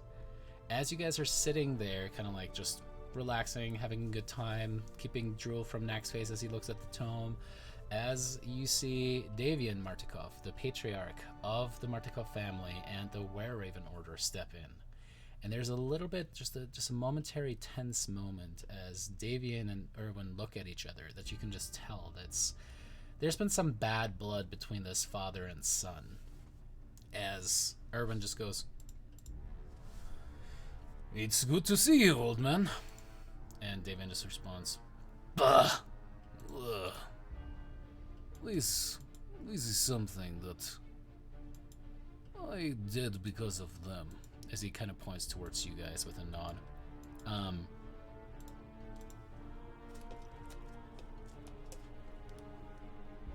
Good to see you're all alive still. Nice wagon. Yours? I wish. It's a friend of ours. Who? I'm trying to remember. Have we ever talked? Whoa. I was gonna ask if we've ever talked to them about Rudolph, not Randolph. Randolph, the red-nosed vampire hunter. I don't think we have. No. About Rudolph? Not as far as I can remember, unless you guys can correct me there. I think you guys, that never came up. All right. Her name is Esmeralda. We met her on the way back. She's kind of like leaning back on the back two legs of her chair. She's just kind of like has her good foot kicked up on the table, and her prosthetic foot is just kind of like used as the fulcrum to like go back and forth. She has her arms crossed and kind of like this beautiful eyebrow just kind of curved over and just looking at the man like bring it. As he goes, he kind of looks at her. All calm. We're friends. Visdani. And she just goes, rehabilitated, you might say. And at that, you can tell that Davian is actually kind of like, really? She just goes, yes, really. All right, if you say so and they believe you, I trust them. After all, they were able to take care of another witch already. You might call them the witch slayers. As Erwin kind of clears his throat. Yes, Father. Well, thank you for bringing the shipments personally. That was very nice of you. Well, be that as it may, are you going to stay for the festival? And you see the old man kind of like think it over for a second. I think I will. I want to see if this town properly gives credit where credit is due to them. If I have to be here for that personally, so be it. So everyone just goes, all right. Well, the boys will be happy to see you. And for the first time, you see like a genuine, just like small smile on Davian's face. That will be nice. Yes. As he kind of like goes over to you guys' table. So can I have some of my own wine or what? As Irvin just kind of rolls his eyes and starts putting out another pitcher for you guys and sets it in front. What's the name of the next town again? Which one? Still writing. The one that begins with a K. Is it Kresk? Mm-hmm. Okay, just making sure I say it right. You have to say Kresk. I'm just kidding. Kresk is totally fine. Kresk. Kresk. Kresk. It's on Kresk. Daddy on Kresk, please. Alrighty. Anything else in particular? Fast forward to the thing. Do you guys want to talk anything with the NPCs as you guys are waiting for stuff? If not, totally cool. I just want to make sure you guys have some time with the downtime to spend it on. Do I notice that Dagmar's armor's loose? Mm-hmm. I'm not wearing it, but. Well, never mind. That would be difficult to tell. Yep. Alrighty. Offer to fix it. Though. Yeah, it seems to be Appreciate it. a growing trend with her not to be wearing armor. Been pretty consistent over the last. Oh my god, get out of here. This is a nice, fancy occasion, and I'm gonna sure there's feel no fancy correlation for to once in my that life. death, you know, none at all. You know. Irwin will come to you guys, and as he puts down the pitcher and just goes, one thing I have been getting worried about.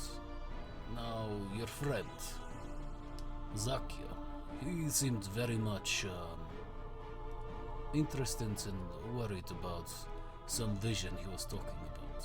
He and Irina were investigating the theft from St. Andrew's while you were gone.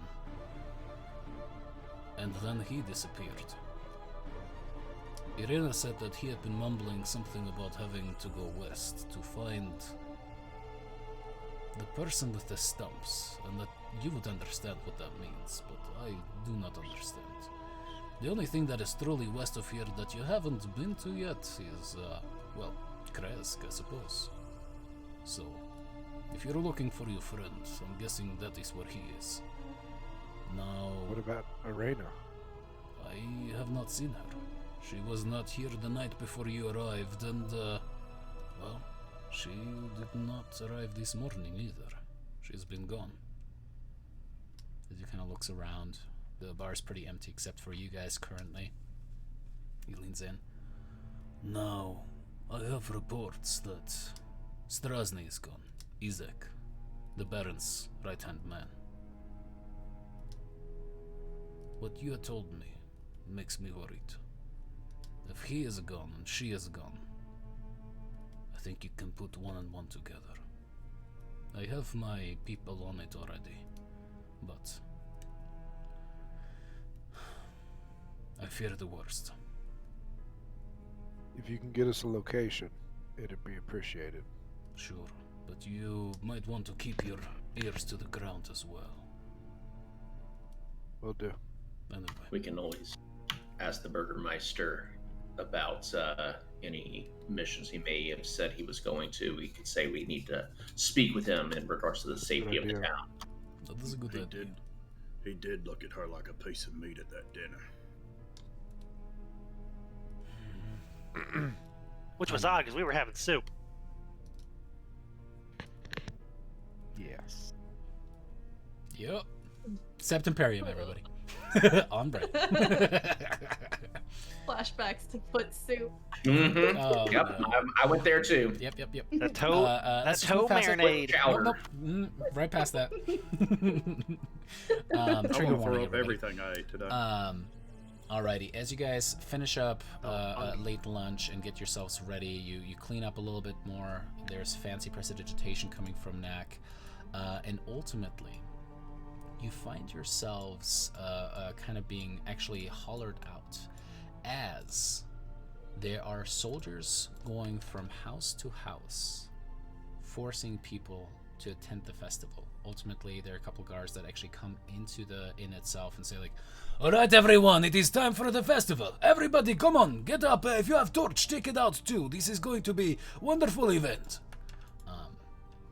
And as you guys go outside, you see that the clouds have certainly thickened, and it's almost like a storm is brewing up above you guys. As my green screen goes, "Nah!" But as you step outside, you see these rolling clouds up above, and just every once in a while, this ominous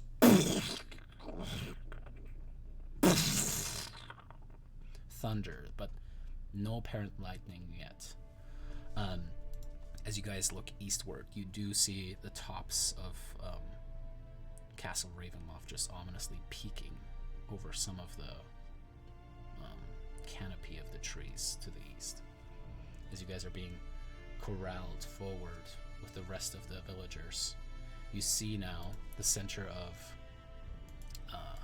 the Vallaki town square is much more busy than what it appears here. You have been many times before, but the thing that seems to be new is that there's a stockade with 5 or so people currently just kind of locked up. You see written above them, "Violators of Happiness." As Erwin, who is with you guys at this point as well, goes, "This happens more often than I'd like to admit, but anyone that Vlakovic believes is not doing enough of adherence to all will be well finds themselves there." Are they wearing donkey Yeah, I masks? say, am I tripping? Are they wearing donkey masks? I'm zoomed all the way in and leaning forward. Are they? Yes. It appears that they took what are definitely like donkey masks, but except it's like actual taxidermied faces off of donkeys, and they're sewn shut and almost like choked tight around their necks. Basically saying, don't be an ass. Dagger's like, "Do you see now why I'm wearing the dress? That shit sucks." These guys look like they're not even donkeys.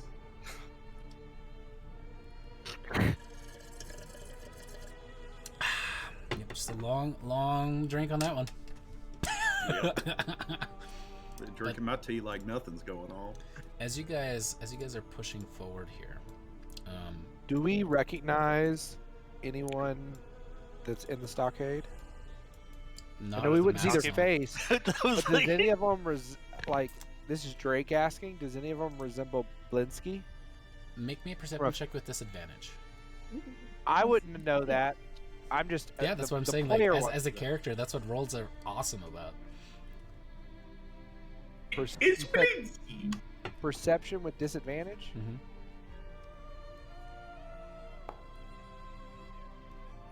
Absolutely. You see that chubby man, and kind of like this almost jester-like clothing that he's still wearing in the back of the stockade.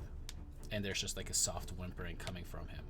You see actually in the center there, that statue has been kind of like scaffolded all around, and at the up above it and high above you have this massive wicker basket style ball of different twigs and the like, kind of bent to resemble what looks like a big old sun. As you see, surrounded by a contingent of soldiers, is Baron Valakovic. As he kind of just steps forward with this kind of insane look and like this incredibly forced smile. Back behind some rows, you see his wife, who's maybe a couple inches taller than him, incredibly skinny. Her features kind of ash fallen. She certainly has like multiple of those age marks, those larger ones across her, even though she cannot be older than maybe 40. And definitely can tell like this woman is just not healthy. As he kind of steps forward and just goes, Hey, everybody! Welcome to the Festival of Lights, St. Andrew's Festival, dedicated to the Morning Lord. And as he finished that, there's another across the sky, as there's just a soft drizzle starting to come down.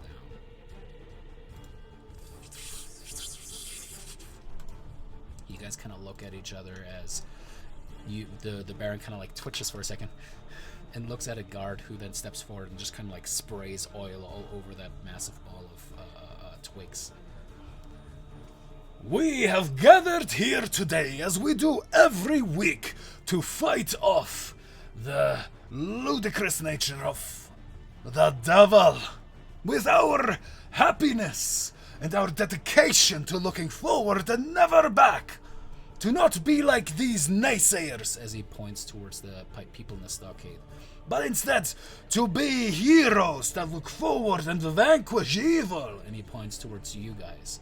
And there's some murmuring there. You can definitely tell beforehand. Everyone else was not happy to be here. There's kind of some murmurs and stuff like that where it's just like, oh, we have to be here again. Fucking it's ridiculous.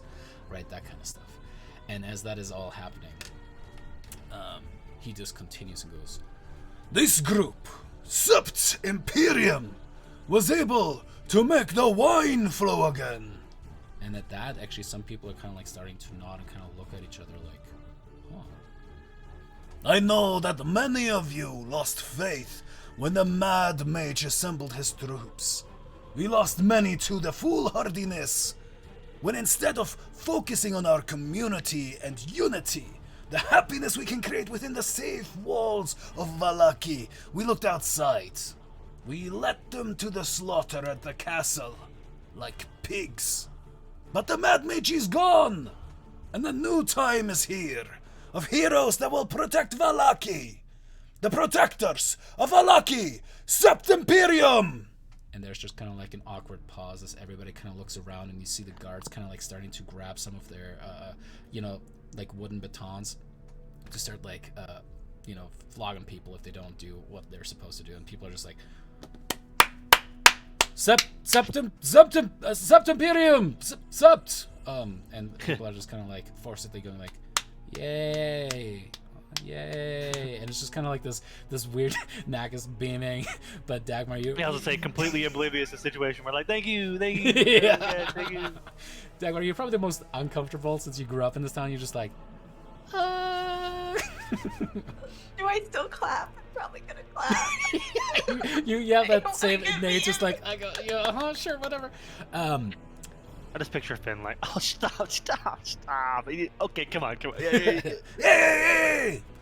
Now, our priests of St. Andrews are going to lead a prayer.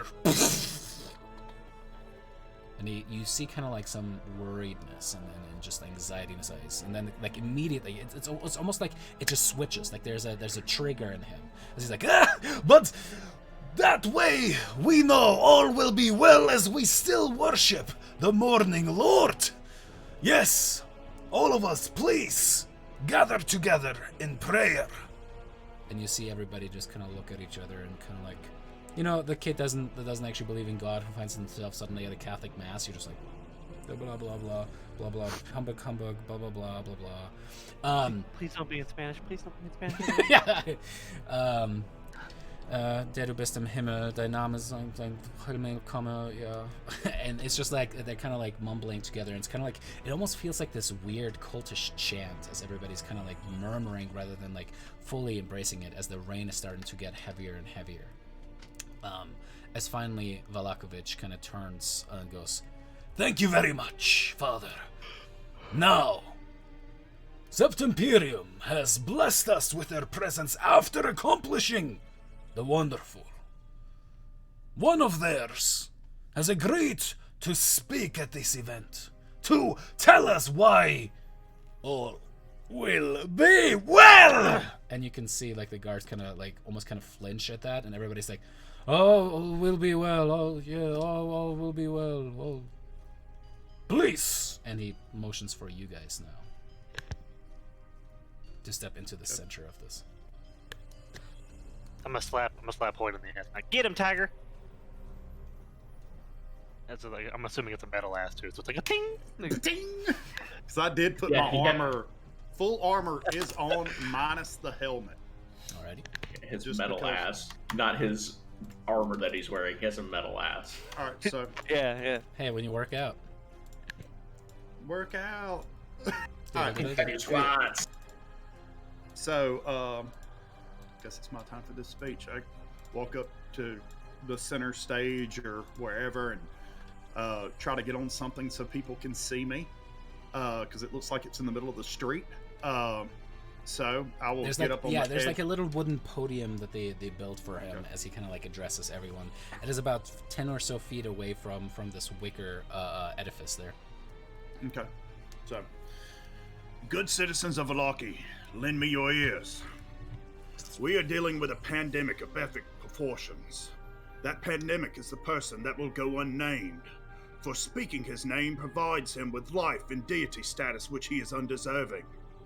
I understand that he has been around these lands and ruled these lands for centuries, but I promise you, there is more to life than this dreadful plague-filled land that he has left upon you. I doubt any of you were around when he came to power, but I and Sept Imperium can assure you that there is a better life outside of these lands.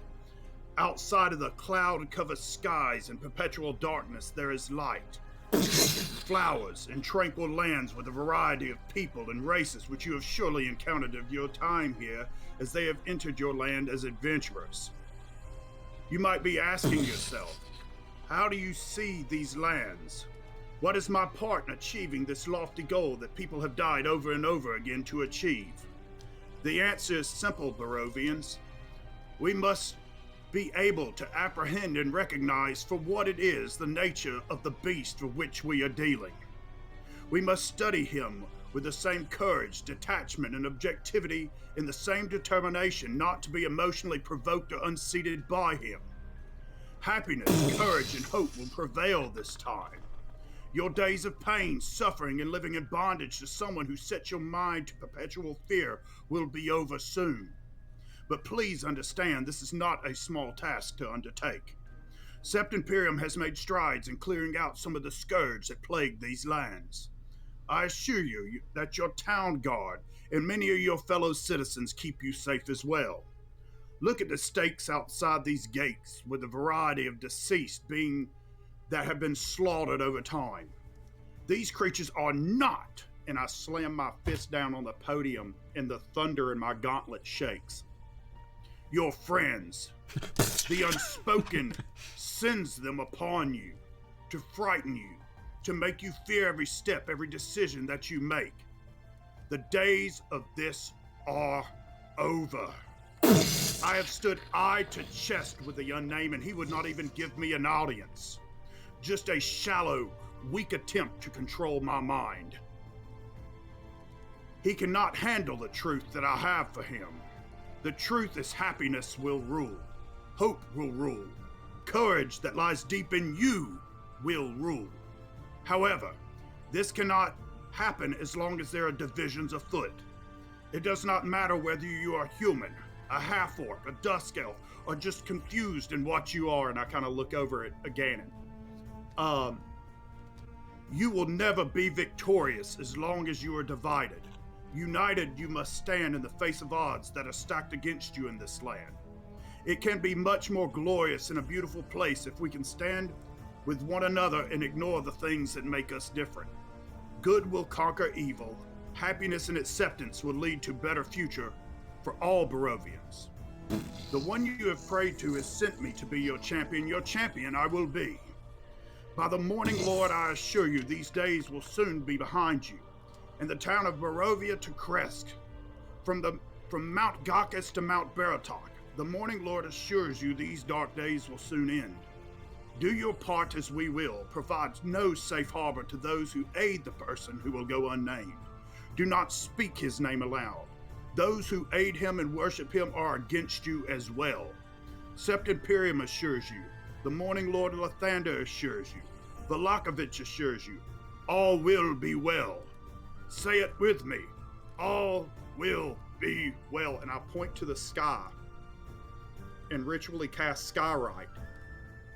and the clouds will shape all will be well. I don't think that happens.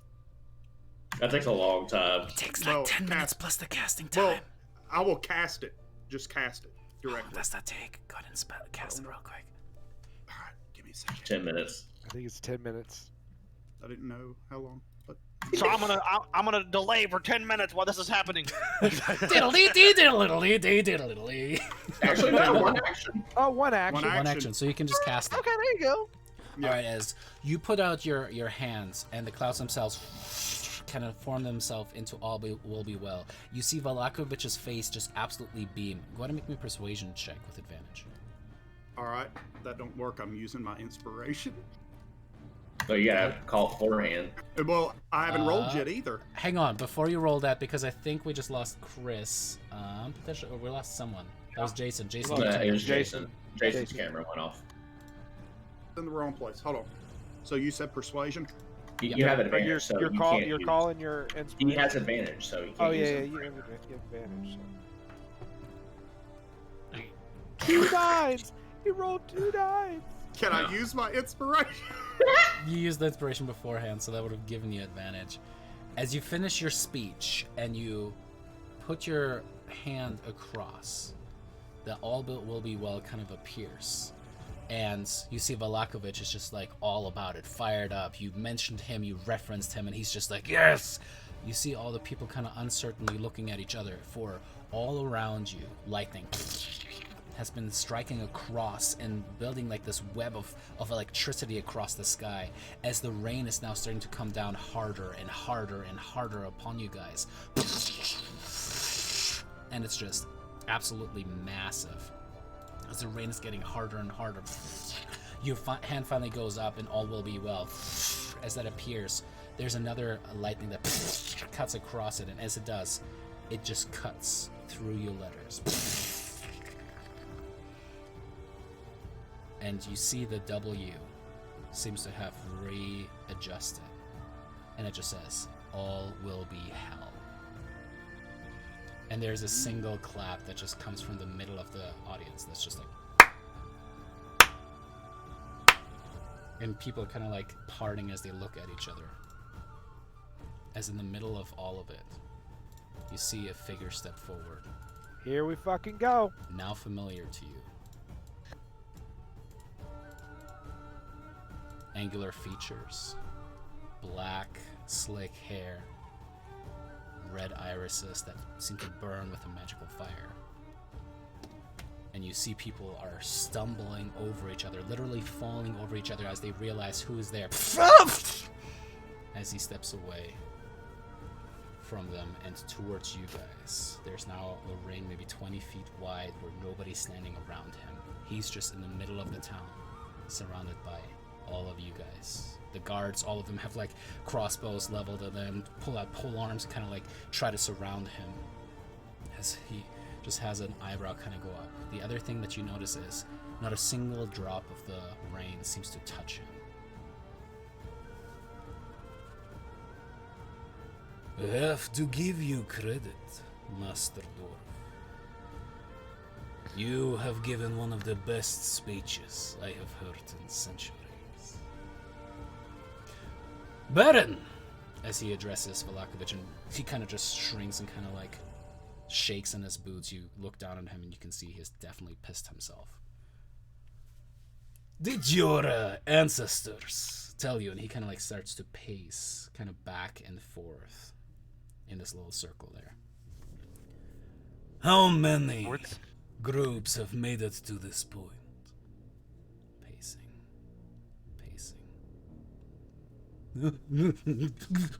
And he can literally, like, he is so perturbed he cannot even speak. And you see there's just like this look of disgust and like this, like if there's a look to his face, it would be pathetic. You see, the people who live here, they believe they believe very few things anymore. And you, oh, why all of you have a fire that I respect. deep. I believe the time for games is over. Would you agree? Sept, Imperium. I played a game with you just this morning. He just pointedly just ignores you.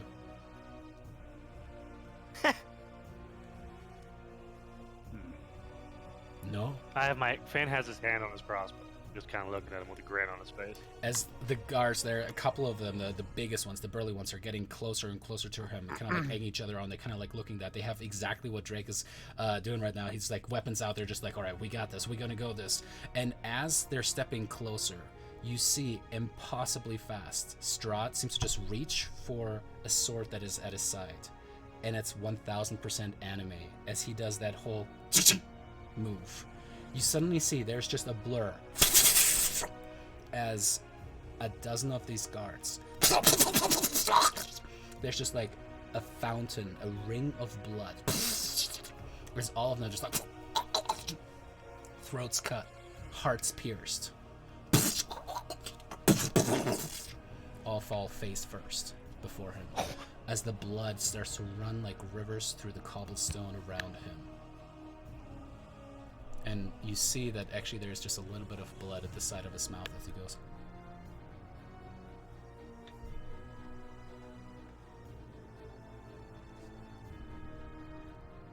The time for games has ended. You believe yourselves to be heroes. Heroes that can challenge me and invoke the Morning Lord. Yes. Mm-hmm. Good. In that case, I invite you to come to our Castle Ravenloft. A carriage will be waiting for you. Make haste. It is not nice to keep a host waiting. And what do you want to do? As you're kind of like starting to ask a question, he just kind of puts his arms wide, and suddenly every inch of him seems to just turn itself into a bat and flies out of the town square. I really gotta learn how he does that with the rain. As now the family members of the slain guards kind of rush forward, and there's just generally like murmuring, crying, and hollering, and people are just like perturbed as Valakovich is kind of being drug off by the guards. His wife kind of like just trying to fuss over him and trying to break him out of that. The rest of you guys kind of just look at each other as the rain is just coming down, and there you see just this massive ball of wood and twine completely soaked through. What's up, Tom? Can I take a moment during that after he leaves and just kind of lean down to Finn, and Gannon's gonna be like, "Yeah, so who was that, and what is Sept Imperium?" Finn's gonna kind of look at it. Well, first of all, can we talk about how fucking awesome that was? I mean, sorry for their family. That shit was dope. And then he's gonna look back. Well, that there was that was Strahd. He's kind of like the whole reason we're here. I think. I mean, I'm still getting kind of confused some days. Now, Sept Imperium. Fun fact: you're a member of it. That's us. Yeah, that's us. That's me and you. And then I'm gonna point over. I'm gonna start pointing at her. Everybody. And she's kind of new. She's new like you, but yeah, that's us. That's a pretty complicated name. Why can't we repeat the group? Yeah, because there's been a few of those. We wanted to stand out, man. You know, flair. Why wouldn't we want to? Regardless, that was pretty dope. I'll give you that. But he's the evil. He's like the big evil. Yeah, he's like evil's boss. All right, that's what I need to do then. Yeah. But maybe? No. Wait, can you do that? Can I like you mean like the swirly thing? He just starts looking forward. Good talk, bro. I'd like to rush and try to heal or spare the die who I can. Sounds good. For this one, make me a medicine check with advantage to kind of see if you can kind of help out with that. And spare the dying, does that still require material components for you or no? Nope. Okay. It doesn't. Just It's a cantrip, I think. A body. yeah, it's a cantrip. Yeah, just the body, just someone. Is it control or alt for that advantage? Alt, alt. Thank you. Just saw the message. There we go. Wow, the rolls. Right. You rush over, kind of still shaking in your boots, as you grew up with the devil. You grew up with all will be well your entire life, and now that you've seen the devil in the flesh, it certainly is.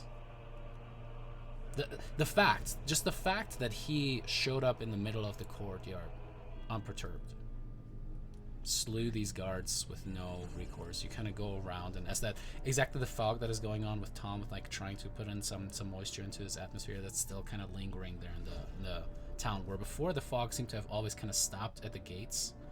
It now seems to be kind of like a low fog in the streets all around you guys. As you go around, there may be a couple of the members that you are able to get to quickly, but the rest of them are dead before you get there. As she's doing that, Finn's standing over near Ganon, trying to practice that dash move. He thought it was the coolest fucking thing he's ever seen. He's just jumping left and right like rope. How the fuck did he do? And he's just repeating the process over and over. Yeah, I'm gonna go over and be like, "Hey, Finn, knock that shit off." Just like, did you say?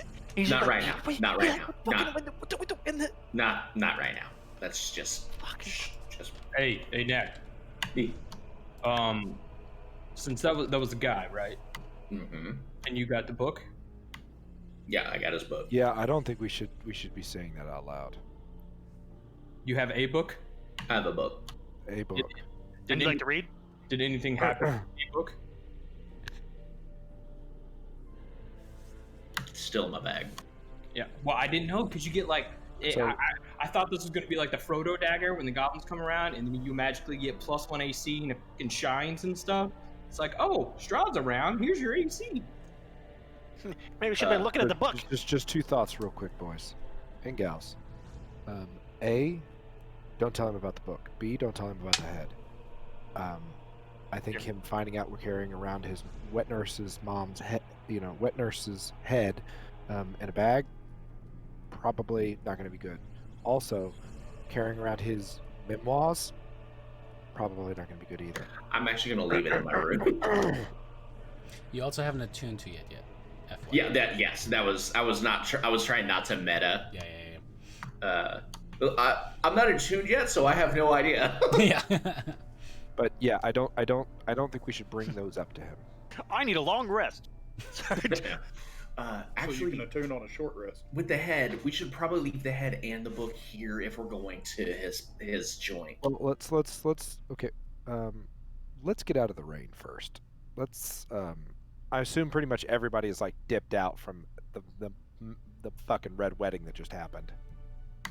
Besides the family it's members. been like the families are over the corpses crying, and like slowly like some of the other guards are. So can we just get like under an an underhang so we're not like in the direct rain now?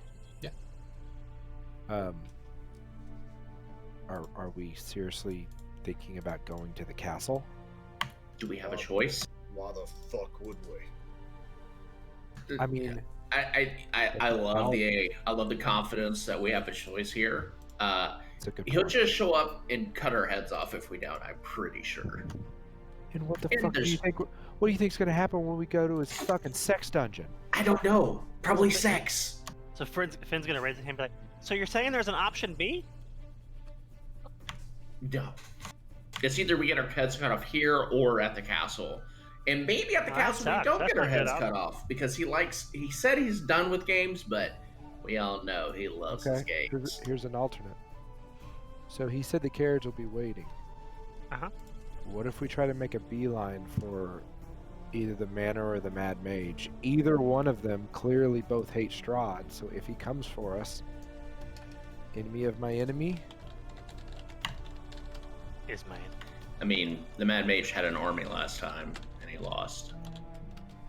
That's I mean, you've got the Baron that's pissing his pants. Literally. Kind of leader pisses his pants. yeah. Well, I think we all knew what his medal was made of. We know the Mad Mage just lost his mind. Did we see his lieutenant anywhere? Fucking strong arm. Nope. Nope. No sign of visitor. Okay.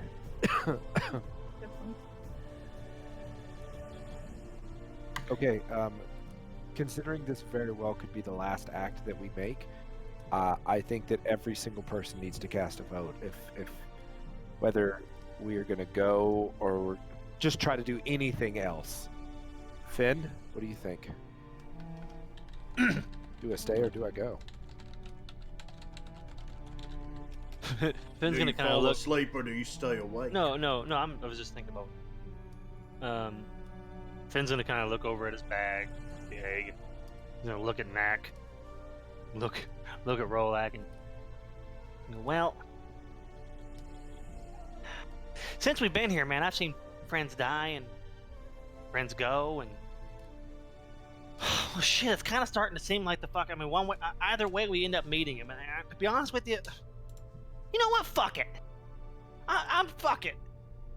Yeah, I'm either gonna die or I'm not. You know that's fuck it. And I'm gonna pull out the crossbow. And I'm gonna do like a fake cock, just like let's get the bastard.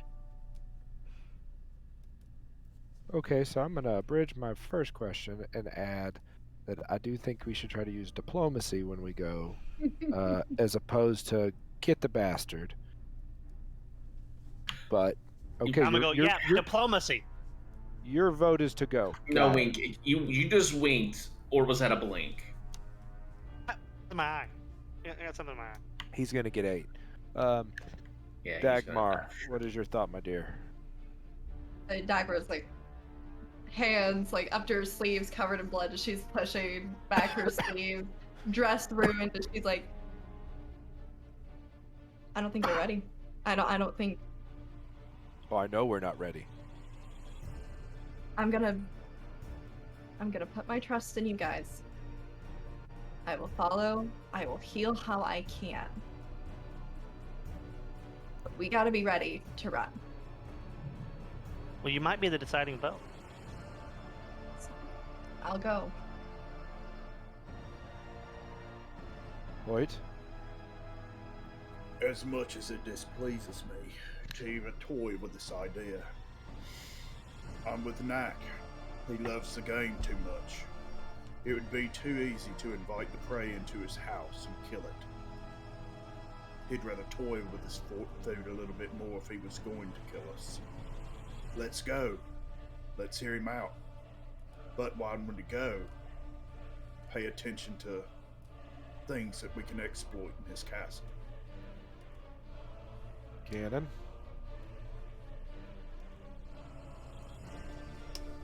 Yeah, I'm with the little one. I think we should definitely go and see what he's got cooking, so to speak. But I don't. You did that flashy flash thing. That was pretty cool, right? But did anyone see it? I assume no one saw. So if he just does that to us, we're pretty screwed. So maybe the diplomacy is a good way to go about it. And he'll take out the sword, and then he'll take off the hair and put it in his pocket. Now that is a smart decision. I will say, if we're all for going there, we should try to convince him. How much fun did you have 2 years ago with the Mad Mage? Imagine us playing the same game. How many more souls would you reap? Try to talk him into like letting us get as strong as possible, fatten the hog as much as possible. Indeed. I think that's really our only convincing feature. I mean, he says he's tired of the game, but as I said, he's not tired of them. That's all he has. Too bad we don't have more information out of that book to use against him. Yeah, I think we keep all of that information to ourselves. Also, I don't think we have much of a choice. Like, he'll find us if we don't go. I think that while Knack's point is valid. Any and all information we have learned, we need to keep to ourselves and act as if we have not learned it at all. Because everything that we divulge is something that he can use against us. So, just food for thought. So, your vote is to go as well, Knack? Absolutely. Okay, well, then it's decided. Everyone has decided they want to go. Then, are we leaving now? Do we want to wait until morning? What is...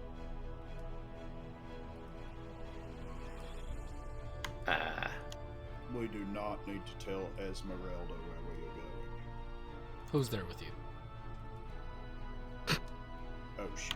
I didn't know that we went back to So you the inn. I wouldn't say thought that. we went. No, we're just she was letting her there know in that.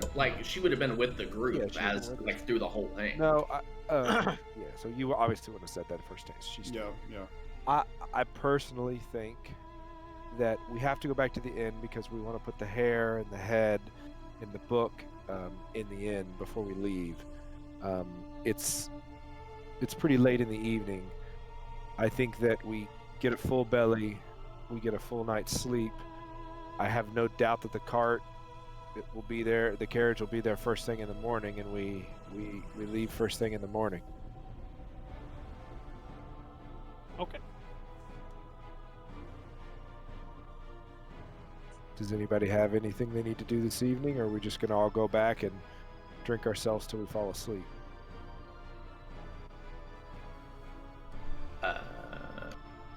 There's another mortician in town, right? No, there isn't. Nobody wants to touch the dead in Strahd's land. Well, They likely won't be going anywhere. They'll be here Yeah. when we get back. I look at you suspiciously. I hope they don't go anywhere. They'll either be here or with us. You said not to touch the graveyard. I'm kidding. Alright. Yeah, I could go for a bottle or two. Or three. All right, I guess we'll head back to the Blue Water, have dinner, have some drinks, and then go to sleep. Alrighty. There. Hey Finn, when we get back, you want to play us that song you didn't get to sing? It would be irrelevant, trust me. Never mind. Props on the speech, though, by the way. Yeah. Mm-hmm. I stole a little bit from George Kennan's The Long Telegram from the Cold War. Yeah, I mean, Great job. yeah. What's more That appropriate thing's than that? been written for like 3 weeks. All Just right. wait till you see my poster. Oh my god. Yes. Are you actually like making something? I mean, I can't make anything, Dude, but Jeremy, you and I talk off session. Okay. We'll get something cool done. As you guys get Yeah. back towards Tom's a fucking graphic designer. Have him Sorry, make you something. I'm busy. I got like you got a business. but you're gonna get Yeah, so you're much running. exposure from it. He's gonna pay you in those Yeah. exposure bucks. he's gonna have Okay. skeleton dicks, dude. I can't. Alrighty. All right. It's all muscle. I don't. You guys, I mean, it's called a bone, but as you guys make your way back towards the inn, Davian is packing up and about ready to go. As he's just like, This is a trap. You know this, right? 100%. Then why are you considering going? He likes the game too much. He's not going to kill us like that. No, it's what choice do we have? What assurance do you have? I have We have seen none. dozens of your kind of groups get slaughtered, most of them in the castle. They No, thought, most we can- well, big evil is there, we go attack, we good at swinging sword, we dead. We're not going to swing a sword. I think he senses that we're different to Knack's point, and the best advantage, he is too powerful for us right now. We are gaining strength, but he's still too powerful. But the best advantage we have right now is his arrogance. And I don't believe that he thinks that we will ever become a threat. And so I think he is curious about us. I think that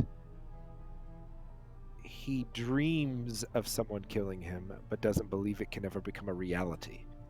And if we don't take him up on this request, he will just unleash everything at his disposal and stop at nothing to destroy us. And we cannot handle that onslaught right now. It would just mean death for all of us.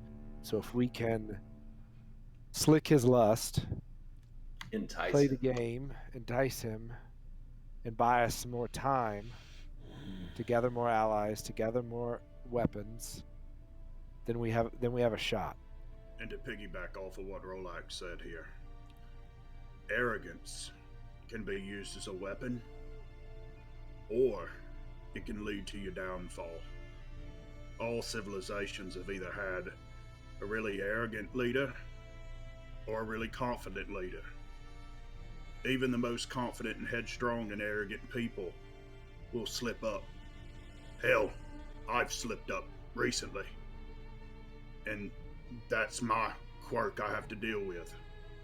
And I kind of eyeball Erwin. But, it's not about that, it's how you push past it. But Strahd's arrogance is his weakness. He doesn't see that. Maybe. I'm still not convinced he's not just going to turn you into pigs at slaughter. But you and Erwin have dreams of actually changing things.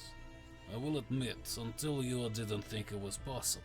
With you, maybe, but I'm not confident. The Morning Lord is our witness. The sun will shine upon these lands again. You keep saying that. I really hope you're right. Well, seeing is believing. He kind of And you will hobbles see over soon enough. towards Erwin and just kind of gives him a hug. And you see Erwin is kind of like at first like, what are you? And as the hug comes down, they're both just kind of like going into each other's shoulders, and just like some tears are kind of flowing as he takes Erwin's kind of neck for a little bit, puts their heads together and goes, Stay safe, son. This starts hobbling magic out. moment. As Esmeralda kind of looks at you guys. Listen, I've been there. There is much to the grounds. It is even bigger than you think it is. There are most regions that I was not able to see. If we're going back there, you better think you know what you're doing, or we were going to have to make another assault. So you just want to go to Parley. Is that the message that I'm getting, Korolak? That's the plan. But then you need leverage too. What leverage do you have so that he doesn't just kill you right then and there when you are, in a battle? The only leverage is the opportunity for more excitement in this humdrum trap that he's in, that he rules over. The opportunity for a worthy opponent, someone that could actually put that spark of danger, that heartbeat that he no longer likely has, maybe escalate something to a new height, a new feeling in motion that he hasn't felt in probably hundreds of years. Danger. He might feel as if he's trapped too. He's just waiting for the right runs to release him. Or maybe Could be because he bored is living getting scared forever. of this, he's just letting you walk into that cage and then slaughtering you in there, so that you never can become a true nuisance. He likes to play with weak game, and he kills the strong stuff. Esmeralda, my dear, you've been around here long enough to know that he enjoys the game. Also know that Yeah. he kills Yeah, but- proficiently, quickly. I feel like this is almost a moot point, because think about the wolves that he sent after you, okay? That was not his full armada. That was a portion. If we refuse him, and he truly wants to kill us, and he decides to send everything he has at this town, he will destroy the town, and he will kill all of us. So we can just try to piss him off and invoke his wrath, or we can try to continue to stroke his ego, Not which to mention, is going to be a better chance of success. he could have killed us right then and there and sent a firm message to everybody, but he didn't. There's a reason behind that. Because if he wanted to kill us, he would publicly display it for everyone to fear. He didn't do that. That's It was a an brilliant open point. invitation. If he wanted to just break everyone, he would have killed. If we are supposed to be the saviors of Valaki, the saviors of Barovia, he would have executed us in front of all the townspeople. What better way to send a message of you will not stand up to him? As Erwin kind of goes, well, to that point, my birds tell me that he has lost his mind. Valakovich is a blubbering mess, hasn't spoken in the hours since the event. So I think... And he kind of... Like, you can see like a little bit of a smile kind of splay across his face as he goes, I think there is opportunity here. Specifically, Valaki is now without leader. Valakovich is blubbering mess, his wife useless. Maybe it's time that you take leadership of Valaki in the meantime. Make it sound like temporary thing to guard too. By the way, no sign of Isaac. Nobody has seen him. He's been gone. To be honest with you, Erwin, we're a bunch of outsiders. These people trust you. They believe in you. You could stand in his burgermeisterness until we return and we can figure out who to lead these people, but they need a voice they can trust right now. I don't think it's us right this minute. I disagree. First up, thank you guys so much for coming in here. Thank you for the follow, Tushy Cat, and thank you guys for rating and watching. As everyone goes, I don't know. I kind of like being on the outside. I like being an element. I would rather work as, I don't know, spy master for one of you. Frankly. Master Dwarf, I totally understand what you're saying, but I think Erwin has a point. This town does not have leadership. Let's be honest. Keep it smiles away. Keep the evil at bay is a joke. This town is defensible. This town could become a militia. This town could become an asset instead of just waiting to be slaughtered. We could very easily use this as a chance for a position of influence. We can also then use it to find a certain someone with a strong arm, which most likely has taken our friend. Also, it's going to make it a lot easier for Knack to begin starting to train some fellows. Between me and Ganon, we can make sure they know how to use a sword. Finn can make sure they know how to shoot a bow. we could actually make something here that could make a difference. Then I parlay this to you then. Who leads when we're absent and we're off clearing the lands?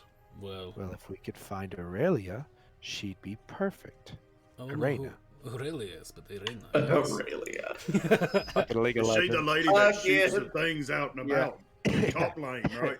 Yeah. I can keep looking for Irina, but meanwhile, it has to be one of you. It cannot work other way. I am just innkeeper who gets people drunk. They will not necessarily accept me very well. Erwin, I'm going to go out on a limb here. I hope you know that we are on the same side by now. Of course. Hoyt, the speech you just gave was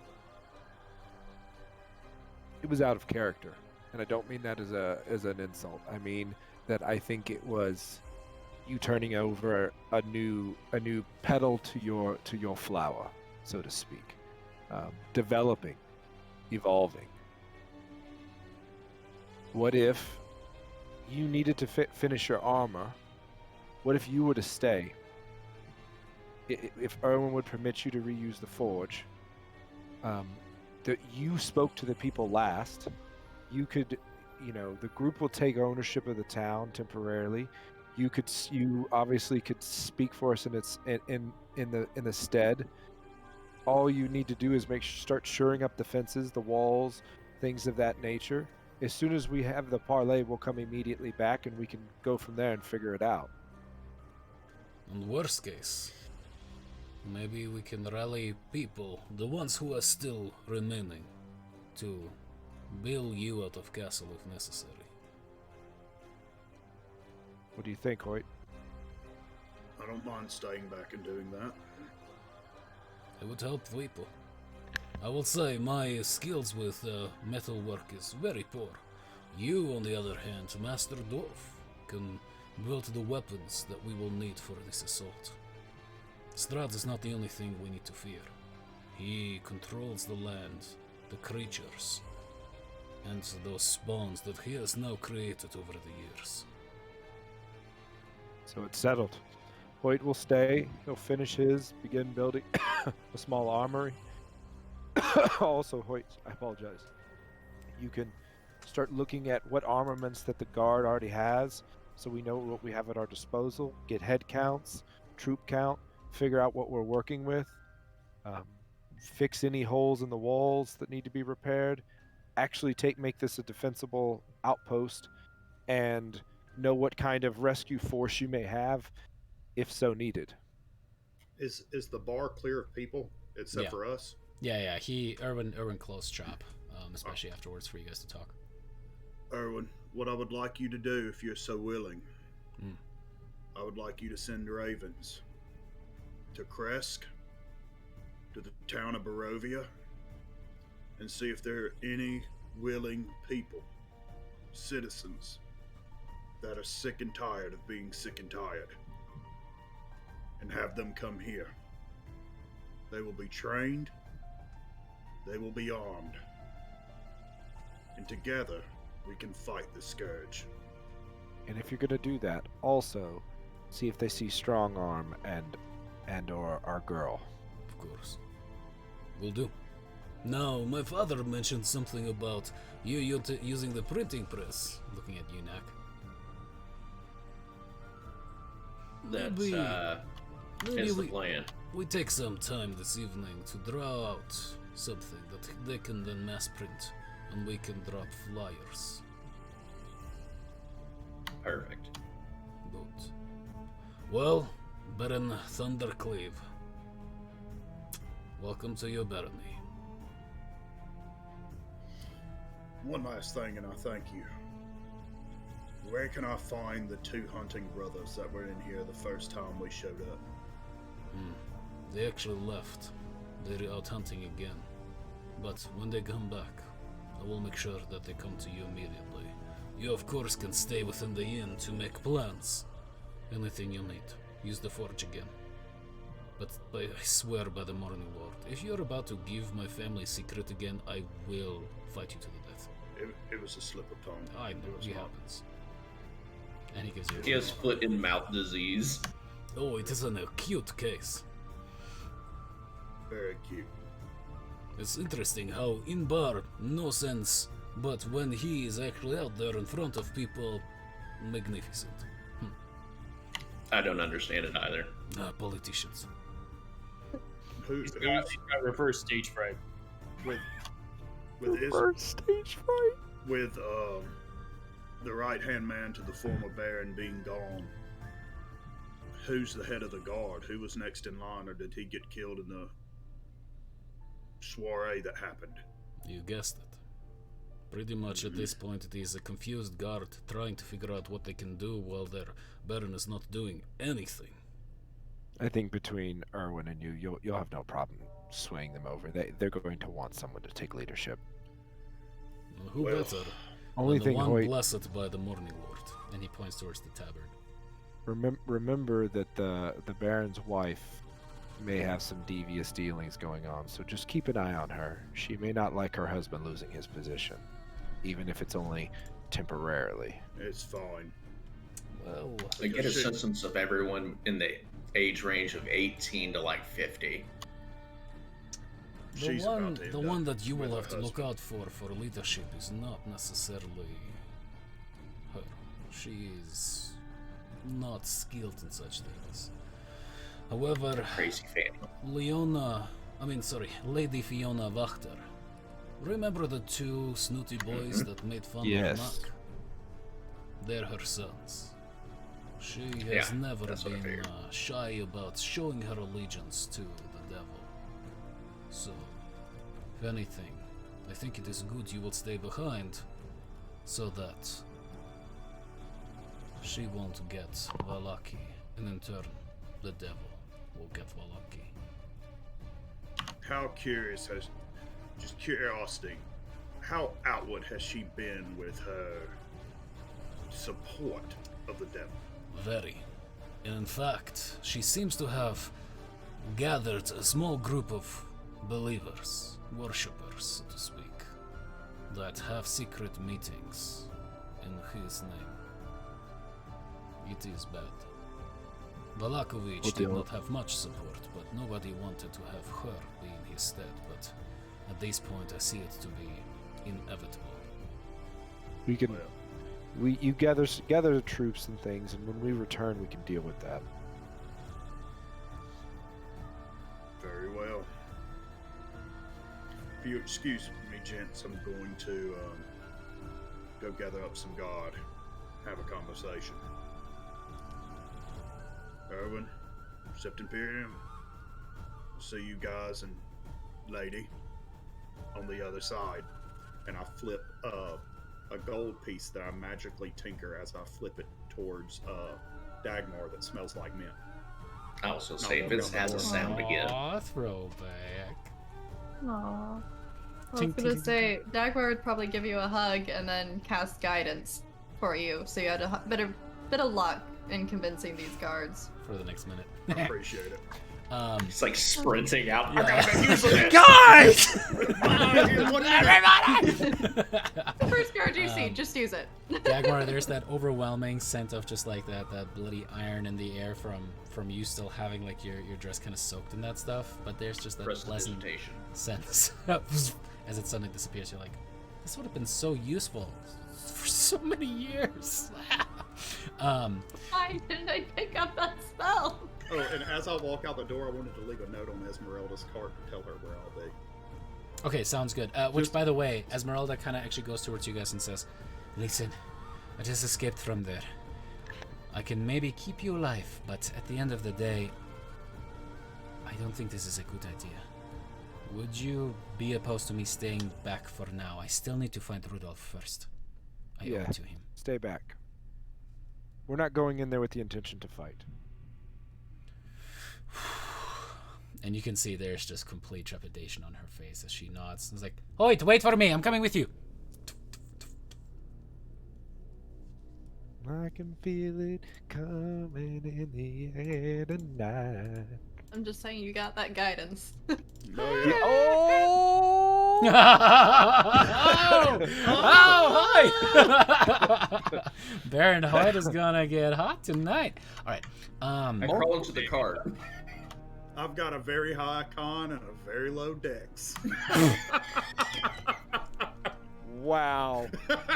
Wow. Wow. Wow. Did we tell the stream, by the way? Jason is expecting with his wife. They're gonna have a little baby boy here this week. I mean, now we know what moves he employs. Anyway. God damn. Strong con game. Strong con game, baby. Low charisma too. Yeah, he shows the real definition of speed and fury over here. No. Oh man. All right. On that note, is there anything else that you guys would like to discuss as? Yeah, I know, right? As Hoyt and Esmeralda leave, and you guys prepare the evening and then spending the night in Valaki, I'm guessing, to head out towards Castle Ravenloft in the morning. Yeah, I think we're just gonna basically take a long rest unless anybody has anything, and then the plan would be at first light we'll have breakfast and then go to the carriage.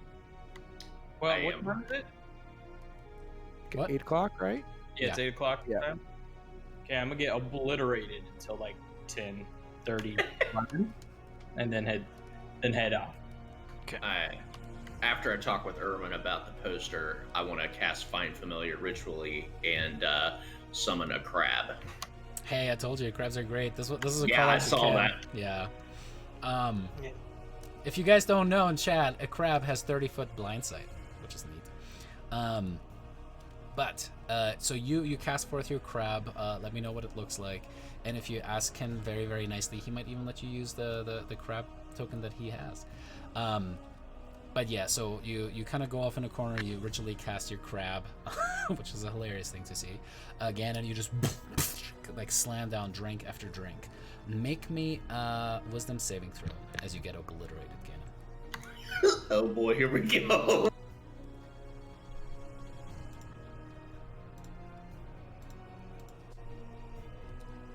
Alright. We're gonna get back to you, remind me. Now, the rest of you guys. As Dagmar you guys and Finn, are y'all sitting there still? Oh, Dagmar probably left I went to bed. sooner just because I'm gonna take advantage of the 4 hours needed for a long rest, and she's gonna get started on trying to prep some people that we lost today. Then I guess I'll just talk to Knack if Knack's the... Ganon is getting smashed in the corner. Hey, if it's our No, last that's night. Hoyt. No, it's smashing. Hoyt's trying to smash. No, he has high con, low dex. He's getting smashed. No. Oh. Yeah, that Get magic more. word to make Had to use to ride the Carlisle. steed. Yeah, I got that. Yep. Okay, then I guess I'm not really talking to Ganon because he's getting smashed, but I'll talk to Knack. Finn's here. No, he said he went to bed. Finn Wait, went to bed. I can't drink and talk at the same time. That's why I Of course started you talking can to you, drink but and you're getting blitzed. I said I am talking to you and Ganon, the two of you, because you're the only two that are still down company, Fred. there. This is actually working out better than I could have possibly imagined. I thought we would have had to kill Strahd before we could start taking this place over. Yeah, that's still assuming we make it back from the castle. Oh, you've little faith. You've little faith. Yeah, be of right mind. He wants to die. He wants to die. Think about it. Let me ask you a question. He wants out. The only way out is death. Let me ask you a question. Honest question. If someone was a threat to you, and they got in front of you, would you deal with them, or would you just let them continue to gather enemies? If I truly saw them as a threat, I mean, you would deal with it. Okay. So, I don't think so. You don't think so, Ganon? I don't. What would you do? If he's trying to play the game, he may just want to die, but he wants to do it with somebody who could defeat him, like a gladiator, I guess, of sorts. But even so, he won't do it without sending a message first. I don't think this is agree. his game. This is not his end game. I completely agree as well. I truly believe that this is just another move on the board for him. I think he wants to. Our first encounter, it was in anger. We forced his hand. I think he wants to size us up to see if we are adequate. I do believe if he feels we're inadequate, he may just kill us. But if he feels like we are adequate, I actually think he's going to let us go to see how powerful we can become, so then he can get a proper fight. I don't think he thinks that we could actually stop him, but I think he's hoping that it would actually be a fight worth, quote unquote, breaking a sweat for. So I understand now why you didn't want to bring Hoyt then. Why? I just got that.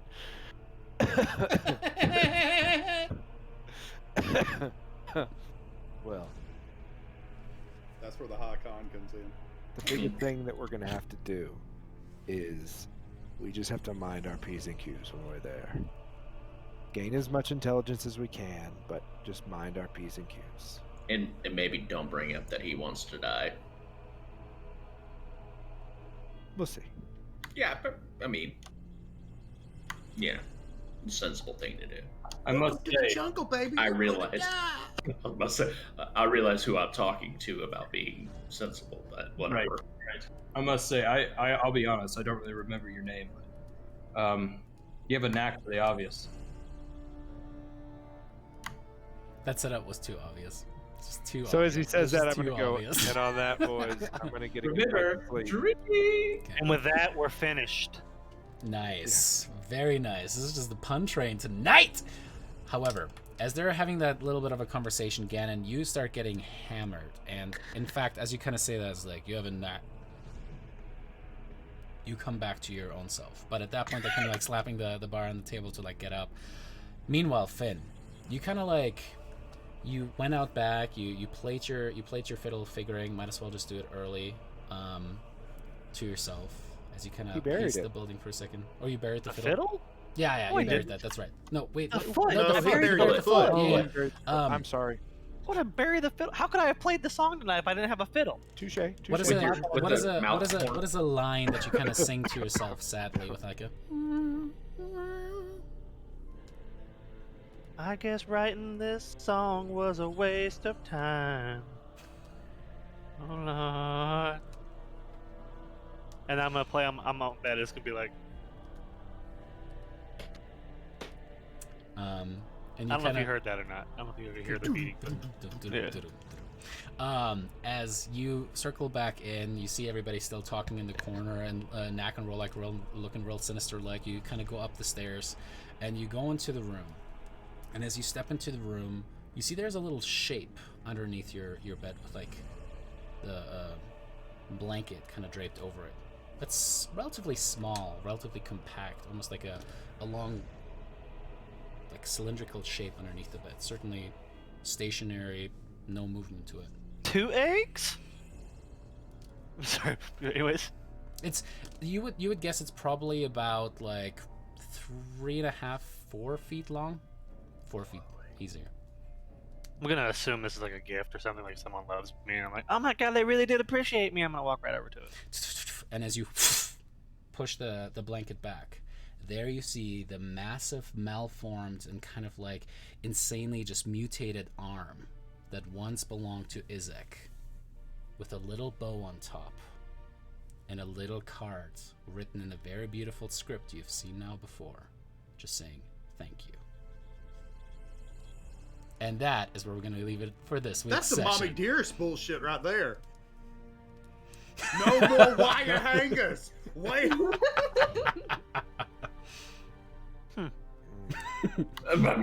So I'm just saying that Chris was not completely wrong.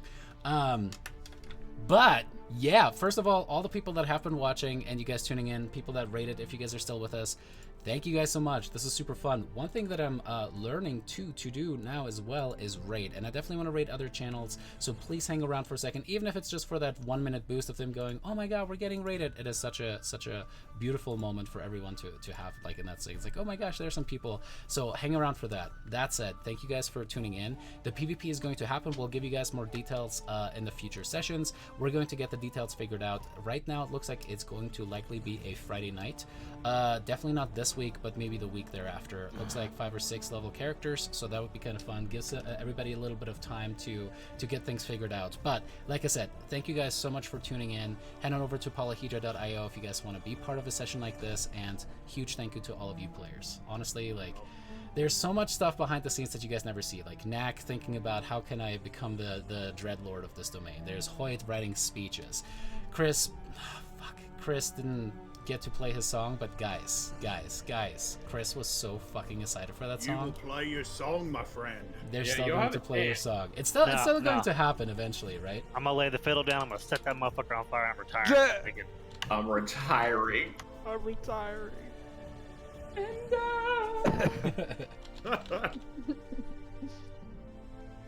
Alrighty, with that, we're gonna be rating someone else. Should we do? Ooh, I actually kind of like this guy. He has phenomenal. Oh, Azar, don't you even worry about that. I've got some stuff prepped for that. I actually have to let them in my office. I gotta go. I'm not. Yeah, no, they're, for they're sure. trying to come in here to sleep. Y'all have a good night. You too, man. All right, with that. Night, brother. Night, guys. Good night.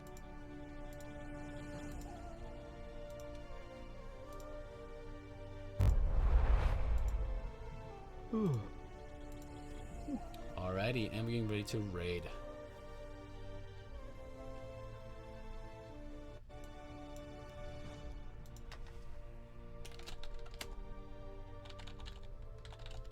They got a very futuristic kind of thing going on. Mm-hmm. Some kind of steampunky type thing, maybe.